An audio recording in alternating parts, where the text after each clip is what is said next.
ਹਾਂਜੀ, ਵਾਹਿਗੁਰੂ ਜੀ ਕਾ ਖਾਲਸਾ ਵਾਹਿਗੁਰੂ ਜੀ ਕੀ ਫਤਿਹ। ਅੱਜ ਦਾ ਮੈਂ ਸਾਰਿਆਂ ਦੇ ਮਾਈਕ ਜਿਹੜੇ ਆ ਉਹ ਮਿਊਟ ਕਰ ਰਿਹਾ ਤਾਂ ਕਿ ਇੱਕ ਦੂਸਰੇ ਨੂੰ ਡਿਸਟਰਬੈਂਸ ਨਾ ਹੋਵੇ। ਪਲੀਜ਼ ਕੋਈ ਵੀ ਮਾਈਕ ਔਨ ਨਾ ਕਰਿਓ। ਲਾਸਟ ਦੇ ਉੱਪਰ ਜਦੋਂ ਮੈਂ ਕਹਾਂਗਾ ਉਦੋਂ ਔਨ ਕਰਨਾ ਹੋਏਗਾ। ਤੇ ਅੱਜ ਆਪਾਂ ਤੁਹਾਨੂੰ ਸਕਰੀਨ ਦਿਸ ਰਹੀ ਹੈ? ਇੱਕ ਵਾਰੀ ਹੱਥ ਖੜਾ ਕਰਕੇ ਦੱਸ ਦਿਓ।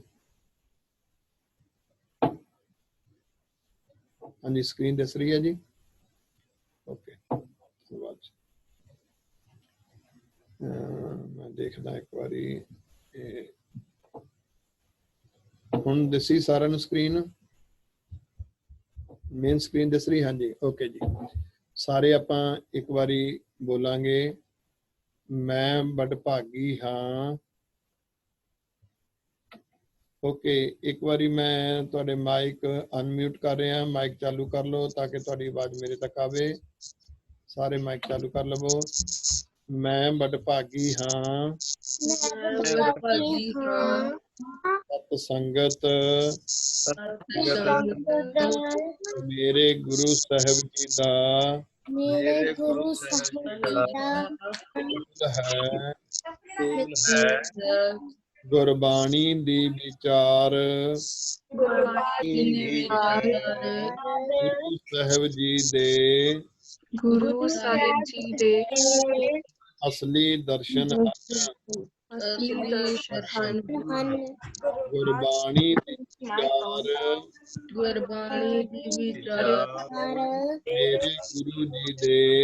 ਮੇਰੇ ਗੁਰੂ ਜੀ ਦੇ ਸਕੂਲ ਦਾ ਅਨਮੋਲ ਵਿਸ਼ਾ ਹੈ। ਅਨਮੋਲ ਵਿਸ਼ਾ ਹੈ। ਮੈਂ ਆਪਣੇ ਗੁਰੂ ਸਾਹਿਬ ਜੀ ਦੇ ਸਕੂਲ ਵਿੱਚ ਬਣਨ ਲਈ ਆਉਂਦਾ ਹਾਂ। ਹੁਣ ਮੈਂ ਤੁਹਾਡੇ ਮਾਈਕ ਜਿਹੜੇ ਆ ਉਹ ਮਿਊਟ ਕਰ ਰਿਹਾ। ਤੁਹਾਨੂੰ ਸਾਰਿਆਂ ਨੂੰ ਦਿਸੇਗਾ, ਮਾਈਕ ਕਿਸੇ ਨੇ ਔਨ ਨਹੀਂ ਕਰਨਾ। ਹਰਸ਼ੀਨ, ਤੁਸੀਂ ਥੋੜਾ ਨੋਟਿਸ ਬਣਾ ਲਿਓ, ਤੁਸੀਂ ਉਹਨੂੰ ਸਮਰਾਈਜ਼ ਕਰਨਾ ਹੋਏਗਾ, ਠੀਕ ਹੈ? ਤੇ ਹਰਗੁਣਪ੍ਰੀਤ ਸਿੰਘ, ਤੁਸੀਂ ਵੀ ਨੋਟਸ ਬਣਾਉਂਦੇ ਰਹੋ, ਠੀਕ ਹੈ? ਇਹ ਨੋਟਸ ਜ਼ਿੰਦਗੀ 'ਚ ਕੰਮ ਦਿੰਦੇ ਨੇ। ਉਸ ਤੋਂ ਬਾਅਦ ਜੈਪਨੂਰ, ਪੂਰੇ ਧਿਆਨ ਨਾਲ ਸੁਣਨਾ ਹੋਏਗਾ, ਠੀਕ ਹੈ? ਆਪਾਂ ਕੋਸ਼ਿਸ਼ ਕਰਨੀ ਸਟੇਬਲ ਹੋ ਕੇ ਬੈਠਣਾ, ਜਿਵੇਂ ਕਲਾਸਾਂ ਦੇ ਵਿੱਚ ਸਟੈਪ ਫੋਲੋ ਕਰਦੇ ਸੀ ਉਸੇ ਤਰੀਕੇ ਨਾਲ। ਤਰਨ ਸਾਹਿਬ, ਹਰਨੂਰ, ਤੁਸੀਂ ਇਦਾਂ ਕਰਨਾ। ਤਰਨ, ਤੁਸੀਂ ਨੋਟਿਸ ਬਣਾ ਲੈਣੇ। ਨੋਟਸ ਬਣਾ ਕੇ ਬਾਅਦ ਦੇ ਵਿੱਚ ਕਲਾਸ ਫਿਨਿਸ਼ ਹੋਣ ਤੋਂ ਬਾਅਦ ਤੁਸੀਂ ਆਪਣੇ ਘਰ ਵਿੱਚ ਹਰਨੂਰ ਤੋਂ, ਸਾਹਿਬ ਤੋਂ ਕੁਐਸਚਨ ਪੁੱਛਣੇ, ਨਾਲੇ ਇਹਨਾਂ ਨੂੰ ਐਕਸਪਲੇਨ ਕਰਨਾ ਅੱਜ ਦਾ ਜੋ ਆਪਾਂ ਸੈਸ਼ਨ ਸਿੱਖਿਆ ਹੈ, ਠੀਕ ਹੈ ਤਰਨ? ਇਹ ਤੁਸੀਂ ਵੱਡੀ ਭੈਣ ਹੋਣ ਦੇ ਨਾਂ ਤੇ ਇਹਨਾਂ ਨੂੰ ਕੁਐਸਚਨ ਵੀ ਪੁੱਛਣੇ, ਨਾਲ ਇਹਨਾਂ ਨੂੰ ਐਕਸਪਲੇਨ ਵੀ ਕਰ ਦੇਣਾ ਪੁੱਤ। ਓਕੇ ਅਕਾਲਦੀਪ, ਆਪਾਂ ਪੂਰੇ ਕੌਨਸਟੈਂਟ ਮਾਈਂਡਡ ਹੋ ਕੇ ਸੁਣਨਾ ਹੋਏਗਾ, ਪੂਰੇ ਧਿਆਨ ਨਾਲ ਪੁੱਤ, ਠੀਕ ਹੈ? ਬਹੁਤ ਸਿਆਣੇ ਬੱਚੇ। ਓਕੇ ਪ੍ਰਭਨੂਰ, ਅਮਨ, ਪ੍ਰਭਜੋਤ, ਅਮਨ, ਆਪਾਂ ਪੂਰੇ ਧਿਆਨ ਨਾਲ ਸੁਣਨਾ ਹੋਏਗਾ, ਠੀਕ ਹੈ ਪੁੱਤ? ਬਾਕੀ ਜਿਹੜੇ ਜਿਨ੍ਹਾਂ ਦੇ ਮਾਈਕ ਵਾਹਿਗੁਰੂ ਕੈਮਰੇ ਆਨ ਨਹੀਂ ਆ, ਪਲੀਜ਼ ਆਪਣੇ ਕੈਮਰਾ ਆਨ ਕਰ ਲਓ। Samsung galaxy, Zorawar ID. ਉਸ ਤੋਂ ਬਾਅਦ ਸਾਡੇ ਕੋਲ ਬਖਸ਼ੀਸ਼ ਸਿੰਘ, ਤੁਸੀਂ ਵੀ ਨੋਟਸ ਬਣਾ ਲਿਓ ਬੇਟੇ। ਇਹ ਨੋਟਸ ਜਿਹੜੇ ਨੇ ਬਾਅਦ ਵਿੱਚ ਮੰਮੀ ਡੈਡੀ ਨਾਲ ਸ਼ੇਅਰ ਕਰਨੇ, ਠੀਕ ਹੈ? ਜਿੰਨਾ ਕੁ ਹੋ ਸਕਿਆ ਆਪਣੇ ਛੋਟੇ ਵੀਰੇ ਨੂੰ ਐਕਸਪਲੇਨ ਕਰਨਾ।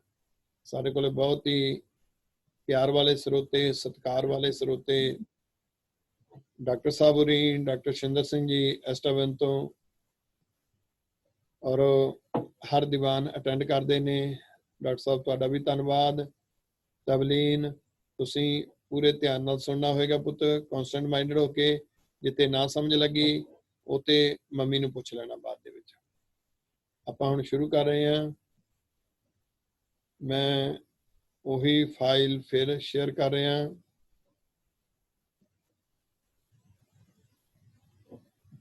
ਓਕੇ ਜੀ, ਇੱਕ ਵਾਰੀ ਮੈਨੂੰ ਦੱਸਿਓ ਕਿ ਆ ਤੁਹਾਨੂੰ ਦਿਸ ਰਿਹਾ, ਤੇਰੀ ਪਨਾ ਖੁਦਾਏ, ਤੇਰੀ ਪਨਾ ਖੁਦਾਏ ਸਾਰਿਆਂ ਨੂੰ ਦਿਸ ਰਿਹਾ? ਓਕੇ, ਬਹੁਤ ਅੱਛੇ, ਸ਼ਾਬਾਸ਼, ਠੀਕ ਹੈ ਜੀ। ਇਸ ਤੋਂ ਬਾਅਦ ਹੈ ਅੱਜ ਦਾ ਜੋ ਪਾਵਨ ਪਵਿੱਤਰ ਮੁਖਵਾਕ ਆਪਾਂ ਜਿਸ ਦੀ ਵਿਚਾਰ ਕਰਨੀ ਹੈ, ਇਹ ਹੈ ਸੋਰਠ ਮਹੱਲਾ ਪੰਜਵਾਂ। ਸੋਰਠ ਰਾਗ ਦੇ ਵਿੱਚ ਪੰਚਮ ਪਾਤਸ਼ਾਹ ਗੁਰੂ ਅਰਜਨ ਦੇਵ ਸਾਹਿਬ ਜੀ ਮਹਾਰਾਜ ਜੀ ਦਾ ਇਹ ਪਾਵਨ ਪਵਿੱਤਰ ਸ਼ਬਦ ਹੈ। ਸ਼੍ਰੀ ਗੁਰੂ ਗ੍ਰੰਥ ਸਾਹਿਬ ਜੀ ਮਹਾਰਾਜ ਜੀ ਦੇ ਪਾਵਨ ਅੰਗ 633 ਦੇ ਉੱਪਰ ਪੇਜ ਨੰਬਰ 633। ਇਸ ਸ਼ਬਦ ਦੀਆਂ ਪਹਿਲੀਆਂ ਪੰਕਤੀਆਂ ਨੇ, ਪਰਮੇਸ਼ਰ ਦਿੱਤਾ ਬੰਨਾ, ਦੁੱਖ ਰੋਗ ਕਾ ਡੇਰਾ ਪੰਨਾ, ਆਨੰਦ ਕਰਹਿ ਨਰ ਨਾਰੀ, ਹਰ ਹਰ ਪ੍ਰਭ ਕਿਰਪਾ ਧਾਰੀ। ਆਮ ਤੌਰ ਤੇ ਜਦੋਂ ਆਪਾਂ ਪੁੱਛਦੇ ਹਾਂ ਅੱਜ ਦਾ ਹੁਕਮਨਾਮਾ ਕਿਹੜਾ ਸੀ, ਉਹ ਅਕਸਰ ਪਹਿਲੀ ਪੰਕਤੀ ਨੂੰ ਹੀ ਆਪਾਂ ਸਾਹਮਣੇ ਰੱਖ ਕੇ ਪਰੰਪਰਾ ਤੌਰ ਤੇ ਦੱਸਦੇ ਹੁੰਦੇ ਆ। ਜਿਵੇਂ ਹਰ ਕੋਈ ਕਹੇਗਾ ਕਿ ਅੱਜ ਦਾ ਹੁਕਮਨਾਮਾ ਪਰਮੇਸ਼ਰ ਦਿੱਤਾ ਬੰਨਾ, ਦੁੱਖ ਰੋਗ ਕਾ ਡੇਰਾ ਪੰਨਾ, ਇਹ ਹੁਕਮਨਾਮਾ ਸੀ। ਜਿਹੜੇ ਗੁਰਬਾਣੀ ਪੜ੍ਹਨ ਦੇ ਰੂਟੀਨ ਵਿੱਚ ਪੜ੍ਹਦੇ ਨੇ ਉਹ ਫਿਰ ਪੂਰਾ ਪਤਾ ਦੱਸ ਦਿੰਦੇ ਨੇ ਵੀ ਅੱਜ ਦਾ ਜਿਹੜਾ ਹੁਕਮਨਾਮਾ ਸੀ ਉਹ ਸੀ ਪਰਮੇਸ਼ਰ ਦਿੱਤਾ ਬੰਨਾ, ਦੁੱਖ ਰੋਗ ਕਾ ਡੇਰਾ ਪੰਨਾ, ਆਨੰਦ ਕਰਹਿ ਨਰ ਨਾਰੀ, ਹਰ ਹਰ ਪ੍ਰਭ ਕਿਰਪਾ ਧਾਰੀ। ਦੱਸਣ ਦੇ ਵਿੱਚ ਇਦਾਂ ਦੱਸਿਆ ਜਾਂਦਾ ਹੈ। ਜਦੋਂ ਕਿਸੇ ਦਾ ਜਨਮ ਹੁੰਦਾ ਹੈ, ਬਚਪਨ ਦੇ ਵਿੱਚ ਹਾਲੇ ਉਹ ਕੁਝ ਕੁ ਦਿਨਾਂ ਦਾ ਹੀ ਹੁੰਦਾ ਹੈ। ਵੈਸੇ ਜਿਹੜੀ ਮਰਿਆਦਾ ਪਰੰਪਰਾ ਬਣੀ ਹੁੰਦੀ ਹੈ ਉਹਦੇ ਵਿੱਚ ਹੈ ਕਿ ਮਾਤਾ ਪਿਤਾ ਬੱਚੇ ਨੂੰ ਲੈ ਕੇ ਗੁਰਦੁਆਰਾ ਸਾਹਿਬ ਜਾਂ ਗੁਰੂ ਗ੍ਰੰਥ ਸਾਹਿਬ ਦੀ ਹਜ਼ੂਰੀ ਪਹੁੰਚਦੇ ਨੇ। ਕੜਾਹ ਪ੍ਰਸ਼ਾਦ ਦੀ ਦੇਗ ਹੁੰਦੀ ਹੈ। ਸ਼੍ਰੀ ਗੁਰੂ ਗ੍ਰੰਥ ਸਾਹਿਬ ਜੀ ਦੇ ਚਰਨਾਂ ਵਿੱਚ ਅਰਦਾਸ ਹੁੰਦੀ ਹੈ, ਸਤਿਗੁਰੂ ਜੀ ਅਸੀਂ ਇਸ ਬੱਚੇ ਜਾਂ ਬੱਚੀ ਦਾ ਨਾਮ ਰੱਖਣਾ ਹੈ, ਕਿਰਪਾ ਕਰੋ, ਸਾਨੂੰ ਰਹਿਨਮਾਈ ਕਰੋ। ਤੇ ਉਦੋਂ ਜਦੋਂ ਹੁਕਮਨਾਮਾ ਹੁੰਦਾ ਉਸ ਵੇਲੇ ਵੀ ਪਹਿਲੀ ਪੰਕਤੀ ਜਿਹੜੀ ਹੈ ਉਸ ਨੂੰ ਮੱਦੇਨਜ਼ਰ ਰੱਖਿਆ ਜਾਂਦਾ ਹੈ। ਜਦੋਂ ਬੱਚੇ ਜਾਂ ਬੱਚੀ ਦਾ ਨਾਮ ਰੱਖਣਾ ਹੁੰਦਾ ਹੈ ਤਾਂ ਜਿਸ ਤਰ੍ਹਾਂ ਇਹ ਹੁਕਮਨਾਮਾ ਹੈ ਤੇ ਪਹਿਲਾ ਅੱਖਰ ਪੱਪਾ ਜਾਂ ਇੰਗਲਿਸ਼ ਦਾ ਪੀ ਜਿਹੜਾ ਹੈ ਉਹ ਰੱਖ ਕੇ ਫਿਰ ਉਹਦੇ ਤੇ ਕੋਈ ਵੀ ਨਾਮ ਰੱਖਿਆ ਜਾਂਦਾ ਹੈ। ਅੱਜ ਦੇ ਯੁੱਗ ਵਿੱਚ ਸਿੱਖ ਬੇਬੀ ਨਾਮ ਤੁਸੀਂ ਗੂਗਲ ਕਰੋ, ਤੁਹਾਨੂੰ ਬਹੁਤ ਸਾਰੀਆਂ ਵੈਬਸਾਈਟਸ ਮਿਲ ਜਾਣਗੀਆਂ, ਉਹਦੇ 'ਚ ਬਹੁਤ ਸੋਹਣੇ ਸੋਹਣੇ ਨਾਮ ਨੇ। ਤਕਰੀਬਨ ਜਿਹੜੇ ਸ਼ਬਦ ਗੁਰੂ ਗ੍ਰੰਥ ਸਾਹਿਬ ਵਿੱਚ ਆਏ ਨੇ ਉਹਨਾਂ ਨੂੰ ਜਿਹੜਾ ਉਸ ਅੱਖਰ ਨਾਲ ਰਿਲੇਟ ਕਰਕੇ ਉਹਨਾਂ ਨੇ ਨਾਮ ਰੱਖੇ ਹੋਏ ਨੇ। ਲੜਕੇ ਦਾ ਨਾਮ, ਲੜਕੀ ਦਾ ਨਾਮ। ਫਿਰ ਜਾਂ ਤੁਸੀਂ ਆਮ ਤੌਰ ਤੇ ਜਿਹੜੇ ਚੇਤਨਾ ਵਾਲੇ ਸੱਜਣ ਨੇ ਉਹ ਇਤਿਹਾਸ ਦੇ ਵਿੱਚੋਂ ਉਹਨਾਂ ਸ਼ਖਸੀਅਤਾਂ ਵਾਲੇ ਨਾਮ ਰੱਖਦੇ ਨੇ ਤਾਂ ਕਿ ਉਹਨਾਂ ਸ਼ਖਸੀਅਤਾਂ ਵਾਲਾ ਜਜ਼ਬਾ ਗੁਣ ਆ ਸਕਣ। ਤਾਂ ਮਤਲਬ ਜਦੋਂ ਪਹਿਲਾ ਅੱਖਰ ਜਿਹੜਾ ਚੁਣਿਆ ਜਾਂਦਾ ਉਹ ਪਹਿਲੀ ਪੰਕਤੀ ਦਾ ਪਹਿਲਾ ਅੱਖਰ ਚੁਣਿਆ ਜਾਂਦਾ ਹੈ। ਇਹ ਹੈ ਅੱਜ ਦਾ ਹੁਕਮਨਾਮਾ। ਓਕੇ, ਉਂਝ ਜਦੋਂ ਤੁਸੀਂ ਅਰਥ ਸਿੱਖਣੇ ਨੇ, ਮੀਨਿੰਗ ਦੇਖਣੇ ਨੇ, ਟੀਚਿੰਗਸ ਦੇਖਣੀਆਂ ਨੇ, ਕਨਸੈਪਟ ਦੇਖਣਾ ਹੈ, ਗੁਰੂ ਸਾਹਿਬ ਗੱਲ ਕੀ ਕਹਿ ਰਹੇ ਨੇ, ਗੱਲ ਕਿਸ ਤਰੀਕੇ ਨਾਲ ਕਹਿ ਰਹੇ ਨੇ, ਉਹਦੇ ਵਿੱਚ ਕਿਹੜੇ ਕਿਹੜੇ ਸਿਧਾਂਤਾਂ ਰਾਹੀਂ ਗੁਰੂ ਪਾਤਸ਼ਾਹ ਐਕਸਪਲੇਨ ਕਰ ਰਹੇ ਨੇ, ਤਾਂ ਇਹ ਦੇਖਣ ਵਾਸਤੇ ਜਿਹੜਾ ਹੈ ਪਹਿਲਾਂ ਰਹਾਉ ਪਦਾ ਜਿਹੜਾ ਹੈ ਦੇਖਿਆ ਜਾਂਦਾ ਹੈ, ਕਿਉਂਕਿ ਮੇਨ ਕਨਸੈਪਟ, ਸੈਂਟਰਲ ਆਈਡੀਆ ਉਹ ਰਹਾਉ ਪਦੇ ਦੇ ਵਿੱਚ ਹੁੰਦਾ ਹੈ। ਅੱਜ ਦਾ ਜਿਹੜਾ ਸ਼ਬਦ ਹੈ ਇਸ ਵਿੱਚ ਸਾਨੂੰ ਸਤਿਗੁਰੂ ਸੱਚੇ ਪਾਤਸ਼ਾਹ ਇੱਕ ਚੀਜ਼ ਸਿਖਾ ਰਹੇ ਨੇ ਕਿ ਹਰ ਥਾਂ ਤੇ ਵਾਹਿਗੁਰੂ ਸੱਚੇ ਪਾਤਸ਼ਾਹ ਦੀਆਂ ਸ਼ਕਤੀਆਂ, ਵਾਹਿਗੁਰੂ ਜੀ ਦੇ ਗੁਣ, ਉਹਦੀਆਂ ਬਖਸ਼ਿਸ਼ਾਂ ਹਰ ਥਾਂ ਤੇ ਨੇ। ਕੁਦਰਤ ਦੇ ਵਿੱਚ ਉਹਦੀ ਐਗਜ਼ਿਸਟੈਂਸ ਨੂੰ ਫੀਲ ਕਰਨਾ ਹੈ ਤੇ ਉਹਦੀਆਂ ਜਿਹੜੀਆਂ ਸ਼ਕਤੀਆਂ ਨੇ, ਗੁਣ ਨੇ, ਬਖਸ਼ਿਸ਼ਾਂ ਨੇ, ਉਹਦੇ ਵਰਤਾਰੇ ਵਰਤਦੇ ਨੇ। ਜ਼ਿੰਦਗੀ ਦੇ ਵਿੱਚ ਇਹ ਵੱਖਰੀ ਗੱਲ ਹੈ ਕਿ ਜਿਹੜੀਆਂ ਸਿਚੁਏਸ਼ਨਸ ਹੁੰਦੀਆਂ ਨੇ ਉਹਨੂੰ ਮਨੁੱਖ ਦਾ ਮਨ ਐਜ ਏ ਹਿਊਮਨ ਬੀਇੰਗ ਦੋ ਤਰ੍ਹਾਂ ਨਾਲ ਦੇਖਦਾ ਹੈ। ਇੱਕ ਉਹ ਸਿਚੁਏਸ਼ਨਸ ਹੁੰਦੀਆਂ ਨੇ ਜਿਹੜੀਆਂ ਮਨ ਨੂੰ ਬੜੀਆਂ ਚੰਗੀਆਂ ਲੱਗਦੀਆਂ ਨੇ, ਇੱਕ ਉਹ ਸਿਚੁਏਸ਼ਨਸ ਨੇ ਜਿਹੜੀਆਂ ਮਨ ਨੂੰ ਨਿਰਾਸ਼ ਕਰਦੀਆਂ ਨੇ, ਮਨ ਵਿੱਚ ਚਿੰਤਾ ਪੈਦਾ ਕਰਦੀਆਂ ਨੇ, ਮਨ ਵਿੱਚ ਸਟ੍ਰੈਸ ਪੈਦਾ ਹੁੰਦਾ ਹੈ, ਮਨ ਅੰਦਰੋਂ ਅੰਦਰੀ ਉਸ ਨਾ ਸੰਤੁਸ਼ਟੀ ਦੇ ਵਿੱਚ ਘੁਲਦਾ ਹੈ। ਇਸ ਨੂੰ ਦੋ ਤਰੀਕਿਆਂ ਦੇ ਨਾਲ, ਦੋ ਸ਼ਬਦਾਂ ਵਿੱਚ ਵੰਡ ਦਿੱਤਾ ਦੁਨੀਆ ਨੇ। ਇੱਕ ਉਹ ਘਟਨਾਵਾਂ ਜਿਹੜੀਆਂ ਘਟਨਾਵਾਂ ਮਨ ਨੂੰ ਸੁੱਖ ਮਹਿਸੂਸ ਕਰਾਉਂਦੀਆਂ ਨੇ, ਇੱਕ ਫੀਲਿੰਗ ਲੈਵਲ ਹੈ।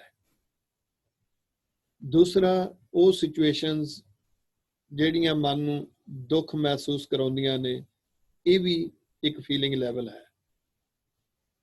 ਤੇ ਸਤਿਗੁਰੂ ਸੱਚੇ ਪਾਤਸ਼ਾਹ ਨੇ ਜੋ ਸਾਨੂੰ ਦਾਤ ਦਿੱਤੀ ਹੈ ਗੁਰਬਾਣੀ ਅੰਦਰ, ਜਿਹੜੇ ਰਹਿਰਾਸ ਸਾਹਿਬ ਜੀ ਦਾ ਪਾਠ ਕਰਦੇ ਨੇ, ਜਪਜੀ ਸਾਹਿਬ ਦਾ ਪਾਠ ਕਰਦੇ ਨੇ, ਔਰ ਜਪਜੀ ਸਾਹਿਬ ਦੇ ਵਿੱਚੋਂ ਸਿੱਖ ਕੇ ਆਪਣੀ ਜ਼ਿੰਦਗੀ ਵਿੱਚ ਲਾਗੂ ਕਰਨਾ ਚਾਹੁੰਦੇ ਨੇ, ਸੋਦਰ ਸਾਹਿਬ ਜੀ ਦੇ ਪਾਠ ਵਿੱਚੋਂ ਸਿੱਖ ਕੇ ਆਪਣੀ ਜ਼ਿੰਦਗੀ 'ਚ ਲਾਗੂ ਕਰਨਾ ਚਾਹੁੰਦੇ ਨੇ, ਤਾਂ ਉੱਥੇ ਇੱਕ ਗੱਲ ਸਿਖਾਈ ਗਈ ਹੈ ਕਿ ਜਿਹੜੀਆਂ ਦਾਤਾਂ ਨੇ ਉਹ ਦੋ ਤਰ੍ਹਾਂ ਦੀਆਂ ਨੇ, ਇੱਕ ਸੁੱਖ ਤੇ ਇੱਕ ਦੁੱਖ। ਹੁਣ ਇੱਥੇ ਜੋ ਪਬਲਿਕ ਓਪੀਨੀਅਨ ਹੈ, ਜੋ ਕਾਮਨ ਥਾਟ ਹੈ ਆਮ ਲੋਕਾਂ ਦੀ, ਤੇ ਜੋ ਗੁਰੂ ਸਾਹਿਬ ਦੀ ਥਾਟ ਹੈ ਜਿਹਨੂੰ ਗੁਰਮਤ ਕਹਿੰਦੇ ਹਾਂ, ਉਹਦਾ ਤੇ ਪਬਲਿਕ ਓਪੀਨੀਅਨ ਦਾ ਫਰਕ ਹੈ। ਗੁਰੂ ਸਾਹਿਬ ਦਾ ਓਪੀਨੀਅਨ ਹੋਰ ਹੈ, ਪਬਲਿਕ ਦਾ ਓਪੀਨੀਅਨ ਹੋਰ ਹੈ। ਪਬਲਿਕ ਕਹਿੰਦੀ ਹੈ ਕਿ ਜਿਹੜੇ ਦੁੱਖ ਨੇ ਇਹ ਰੱਬ ਦੀ ਮਾਰ ਪੈ ਗਈ ਹੈ, ਸੁੱਖ ਜਿਹੜੇ ਨੇ ਰੱਬ ਖੁਸ਼ ਹੋਇਆ ਹੋਇਆ ਹੈ, ਐਸਾ ਐਕਸਪਲੇਨ ਕਰ ਦਿੱਤਾ ਜਾਂਦਾ ਦੁਨੀਆ ਨੂੰ। ਤੇ ਜਦੋਂ ਉਹ ਐਕਸਪਲੇਨ ਕੀਤਾ ਜਾਂਦਾ ਦੁਨੀਆ ਉਸ ਨੂੰ ਮੰਨ ਲੈਂਦੀ ਹੈ ਔਰ ਉਸੇ ਤਰ੍ਹਾਂ ਹੀ ਜਿਉਣ ਲੱਗ ਜਾਂਦੀ ਹੈ। ਗੁਰੂ ਪਾਤਸ਼ਾਹ ਕਹਿੰਦੇ ਨਹੀਂ, ਸੁੱਖ ਵੀ, ਪਲੀਜ਼ ਮੈਂ ਬੱਚਿਆਂ ਨੂੰ ਬੇਨਤੀ ਕਰਾਂ, ਕੋਈ ਵੀ ਡਿਵਾਈਸ ਦੇ ਨਜ਼ਦੀਕ ਨਾ ਬੈਠੇ। ਤੁਹਾਡੇ ਡਿਵਾਈਸ ਦੇ ਉੱਪਰ ਕਰਨ ਦੇ ਨਾਲ ਇੱਧਰ ਸਾਰਾ ਡਿਸਟਰਬੈਂਸ ਹੋ ਰਹੀ ਹੈ। ਮੇਰੀ ਸਕਰੀਨ ਤੇ ਕਿਹਨੇ ਹੱਥ ਲਾਇਆ ਸੀ ਪੁੱਤ? ਨੋ, ਪਲੀਜ਼ ਸਕਰੀਨ ਨੂੰ ਹੱਥ ਨਹੀਂ ਲਾਉਣਾ ਕਿਸੇ ਨੇ, ਠੀਕ ਹੈ?